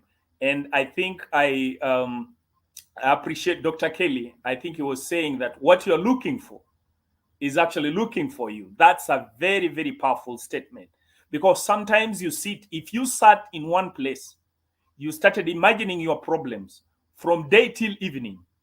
When you go to bed, those problems are still inside your mind. But when you wake up and get out of bed, think about the problem, start talking to different people, you will find that the solution, some of the challenges you're thinking about, there's a solution lying somewhere. So I want to encourage many young people, those who are in school, those who are in colleges, that you must be on the move. And when we have such opportunities, it is very important, like to get into these opportunities of Black Business Network, and also network with Tanya Innovations Africa. Because now what we do, besides looking at finding solutions to the challenges we have within our business networks, we are also able to talk about opportunities that exist in Africa. We are aware that during the first industrial revolution, Africa did not do much. During the second industrial revolution, still there wasn't much. During the third industrial revolution, we didn't have much. Fourth industrial revolution, we now thinking that with the space of technology, with the space of readily available information, with the space of AI and readily available information that we can be able to analyze, we can be able to bridge this space. We are aware that Africa, for example, has 65% of the arable land of the whole world. 65% of the arable land is here in Africa.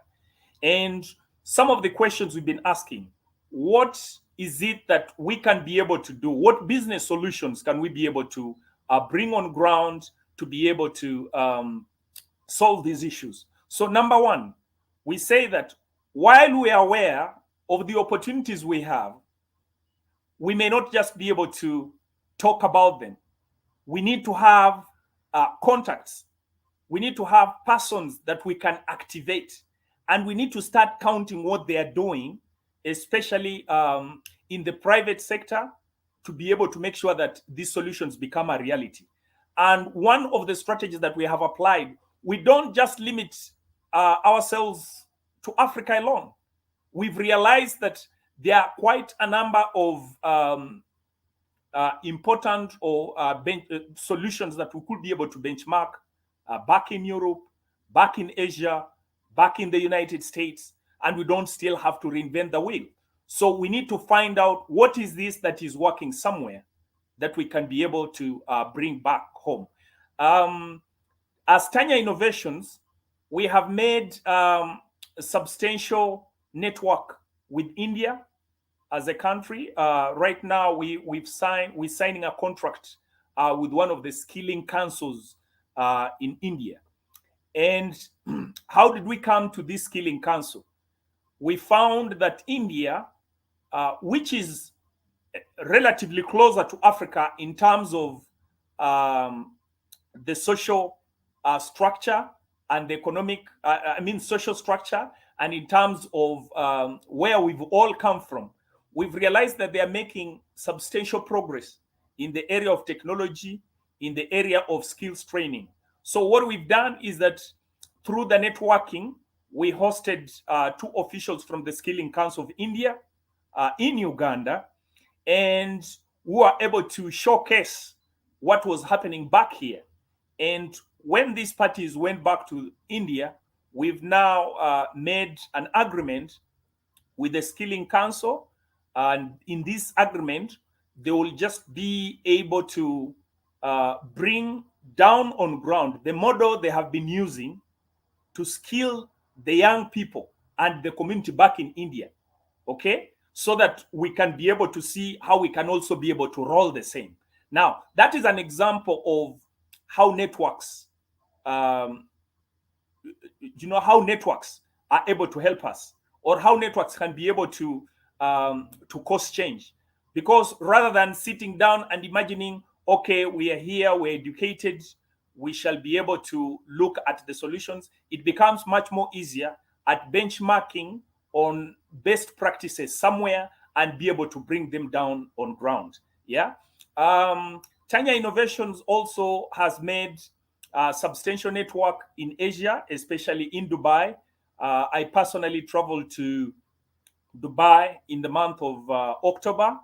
And one of the things was that we were trying to look at Dubai. Dubai in the 1970s, actually 60s, going to 70s, it was almost at the same, at a similar economic status as Uganda, okay? And some of the things now we're going around the globe to find was that why would this country have been at the same level as most African countries, but today it's actually an economic giant dictating, dictating the economic affairs of the world in one way or the other. And so what we did, we just had to make this visit to be able to make a number of discoveries so that when we come here, we can be able to think. Yeah, like one of the most astonishing thing was that while we talk about when we talk about the museum back in Africa, we talk about the museum of what happened way back. But I visited this place called Museum of the Future. And I found in Dubai, they have a museum that exhibits technologies, AI technologies, robotics, that will be running the economy from now till 2070. Okay? And this had an immense effect on how I thought, because I said, okay, now here we are. We're talking about a museum, but we're talking about a museum of the future, not a museum of, where we come from or what happened previously. And this, of course, also being a lecturer in a university of IT, it completely affected how it changed how I think, it changed how I teach, it changed how I mentor young people. And of course, these conversations, as I'll be able to share later, we bring them on also our talk show, which is more or less similar like Black Business Network, called the Global Talk. We are able to share these experiences and help many other Africans who may not have the ability to make this global travel, who may not have the ability to access regular internet.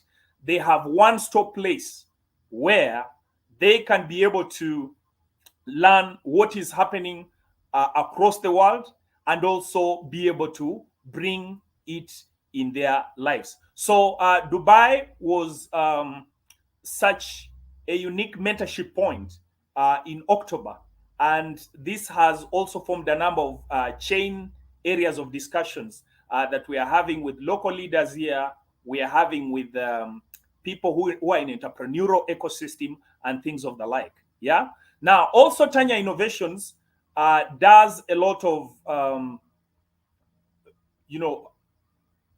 bringing on board investors. Remember that so many times we find that the information outside there concerning Africa, concerning Uganda, is not true at all. Okay? If you're looking for one of the greenest, one of the beautiful continents, whether you go to the south or you go to the north or you go to the east or you go to the west, there is beauty that majority of the people have never seen. But because they don't know this, and because the publicity available is limited to showcase the beauty of Africa, so many people have formed wrong opinions about this continent. But just I think this is a country, this is a continent where actually nobody should actually die before coming to Africa, especially if they are not from Africa, because there is that greenery, there is that natural beauty that many people have not been able to interface with. This continent is still a virgin. It has actually billions of opportunities that if we have an entrepreneur out there in the United States and you have never stepped on Africa, you have never stepped in Africa, you have an entrepreneur in Asia, you have an entrepreneur in Europe, and all you have done is to listen, is to hear information that has been on global TVs about Africa, I'm here to testify that truly you don't know much about this continent. And the beauty, this is a country where the climate seasons from January to December, you are not going to find those chilly winters where people have to hide in the houses because the temperature is so bad. The temperature here and the weather is cool throughout the season. Have you been able to see that? We have in countries here where you have where you can be able to see wildlife, natural wildlife, okay, and it's readily available. You have a country where the greenery is so amazing, and I think it becomes a very important point for one who is there and has never experienced this to be able to partake this. And this is part of why we network and talk about what we are doing, just to be able to open the mind of the people. Yes. Thank you so much, Mr. Tabingwa. And Yes. the passion that you have is really, really needed at this time. Can you share with everyone just how to get in contact with you and just what your website is so that they can connect with you? Okay. So one way they can connect with us, we have a website. Our website is www.tanyainnovations.com. www.tanyainnovations.com. You can also find us on YouTube, Tanya Innovations Africa. We always have our global talk shows every month, and I think we shall be planning to invite a number of parties in the Black Business Network, including Dr. Kelly. We have already made an invitation. Dr. Enolia 40. Please, you. would be privileged, I think, through Dr. Kelly. If he finds it prudent, please come on this platform. We are now world citizens, and it would be good to be able to have that share. Thank you for your wisdom. Thank you for the share and showing us the passion that you have. Africa will be a better place. We will innovate it. And I want to thank you for coming on Black Business Network.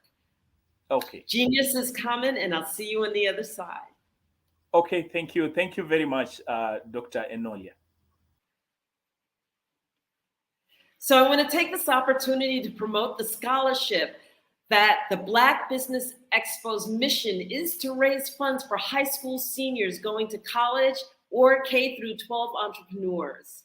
This expo is a fundraiser for students. You may go to www.blackbusinessexpose.com to donate to the scholarship fund or use the Cash App that's on the screen below. That's $BBX USA. Our goal is to give laptops and up to $5,000 to 10 students. Students can register online at www.blackbusinessexpose.com. Every dollar counts. So we want to remind you to please donate to the scholarship fund.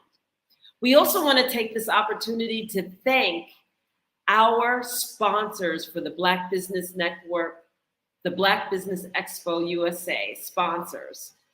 NC 100, Moody Capital Partners, Suede Soul, BDM Media, Lotus Ritchie Coaching and Training, Carolina, Virginia Minority Supplier Development Council, Step Management, Hello LLC, BHS and Associates, Margie McLean Foundation Incorporated, Genius is Common, Earth Essentials, Malaine Cheney, Global, Executive Women's Success Institute, The Quality Coaching Company, Superwomen Business Services, Creative Force Studios, Lee Entertainment, Artistic App Design, and Black Business Expo USA. I want to thank you and leave you with this message. Genius is common, and I will see you on the other side. Art to me is a creative expression of something from nothing. You know, it explodes onto the canvas, or it explodes on in my work. One of the things that I try to do more than anything is I try to just give the lines and the movements and emotions and expressions into what I do. Art really means to me a chance to express how I feel deep down inside. Most of my art begins as a thought that I might have, you know, whether it's sports, whether it's history, whether it's a woman or a man. It pretty much starts as an idea of thought before I get into the actual image of what I'm going to draw. I do a lot of historical pieces. I was a history minor in college, and I love to do history pieces. And a lot of times I'm thinking about history, and then I try to make that history impact you as you look at it. That's one of the reasons I do pictures so large. People ask me, why do I do the pictures so big? And I tell them, I want the piece to impact them as they're looking at it, to kind of dominate them, dominate their space.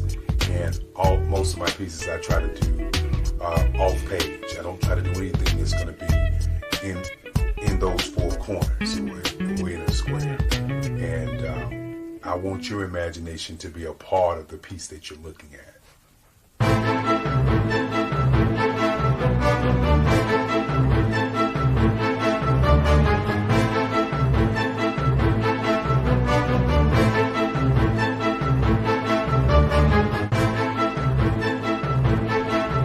The way I feel when I'm drawing, when I'm creating something, is I feel free. I feel like there's an anticipation of something that's going to come. I try not to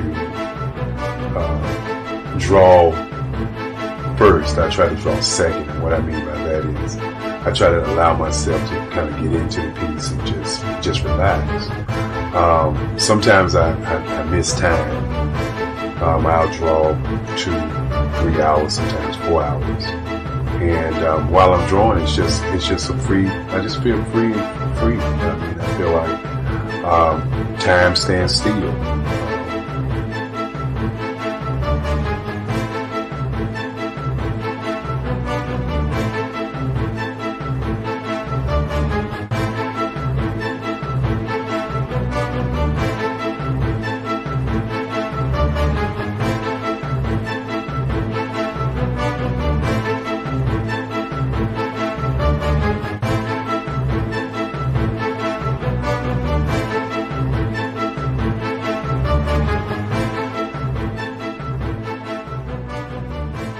That's what it's all about in terms of the lines and the colors of my work, is to get an expression, to go deeper and past just what you see on the surface, but to go and try to find an expression that everybody gets a different taste of what that expression is, whether it's anger or whether it's being happy or whether it's being, kind of calm or nonchalant. That expression that people take away from the piece is the most important part of what I do as an artist. Bold is the size of my pieces, where I try to do the piece larger than life, to kind of push forward toward you. That's what the boldness is all about. It's not so much about the lines, it's about the size.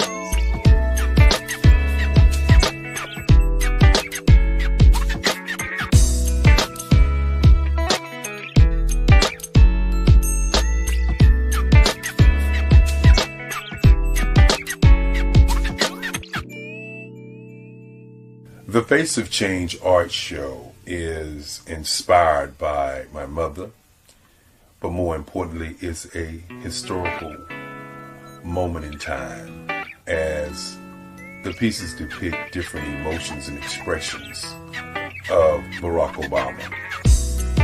The 44th president is indicative of the 44 pieces of art that I have done in this particular collection. When you begin to think about expressions and portraits, this is a portrait gallery of expressions of what transpired as Barack Obama ran for office. Some of the pictures are abstract and some are expressionistic. And I combined both of those forms of art to create this collection of art pieces.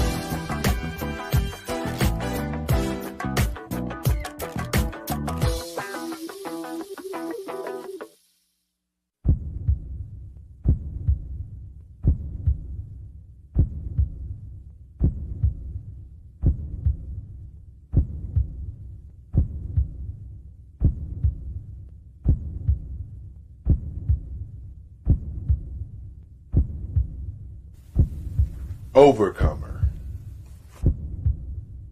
brilliant, ambitious,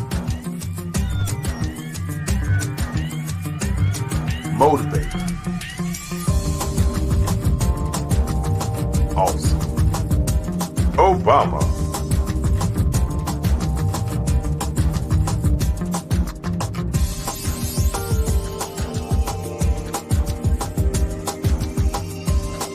I'd like you to imagine with me, if you will, opening an app where you can collaborate with like-minded individuals from around the world, get inspiration and in-app tools to launch and grow your business, as well as share your knowledge and earn compensation, all in one app.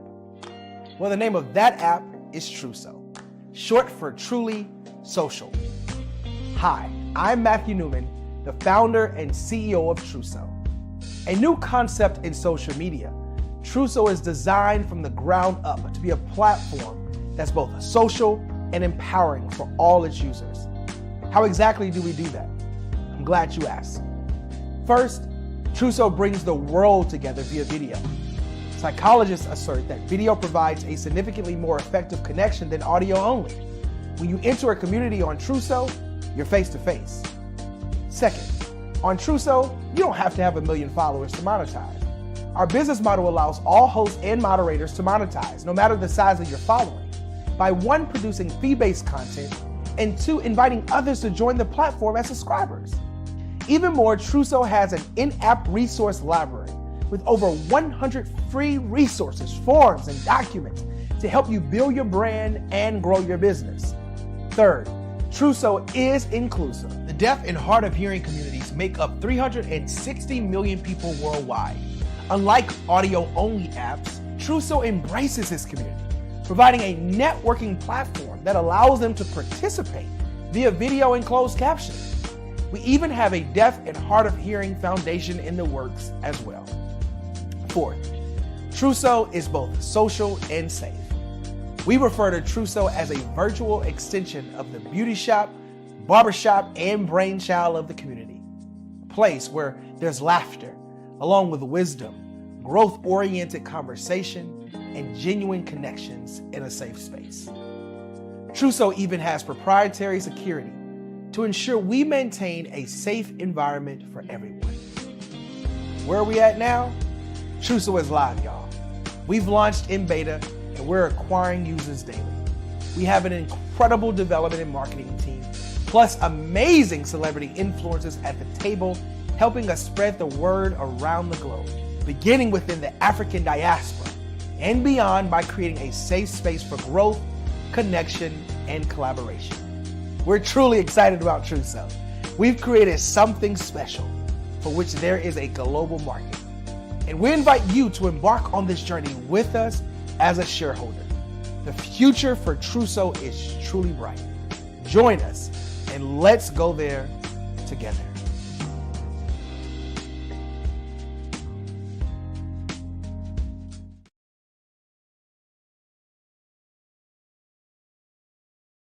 Hello, ladies and gentlemen. Allow me to introduce myself. My name is Tara Bush, and I am the co-founder and COO of the Hello LLC, where our mantra is helping everyone live life optimally. And more importantly, helping entrepreneurs leverage leading-edge optimizations. We help businesses build, brand, automate, and pivot into the future. With over 22 years of corporate C-level experience, I carry a wealth of knowledge and expertise in my professional portfolio. My professional journey has encompassed various facets of business, executive leadership, project management, marketing, systems, space planning, and strategy implementation. I have had the pleasure of partnering with and managing multi-million-dollar projects for the top Fortune 500 companies, prestigious universities, and well-known sports teams around the world, like ExxonMobil, Apple, Samsung, Citgo, HP, Ziegler Cooper, the Houston Astros, the Dallas Cowboys, Bank of America, and Vanderbilt University. What fuels my drive is a passion for innovation and creativity that knows no bounds. I thrive on pushing the boundaries and thinking outside the box to bring fresh, ingenious ideas to the forefront. I turn visions into reality. As a leader, I am a steadfast advocate for integrity and creativity. I am driven by a profound desire to help individuals and businesses create their own return on time investment while leveraging technology. At the Hello LLC, we are more than just a 3D digital marketing agency. We are a community committed to helping, building, and thriving together with integrity. We can either show you, teach you, or do it for you. We believe in the power of innovation to transform the status quo. My fellow professional powerhouses, in the spirit of abundance, I firmly believe that there is enough prosperity in this world for all of us to thrive together. So, I invite you to make the pivot because the future is already here.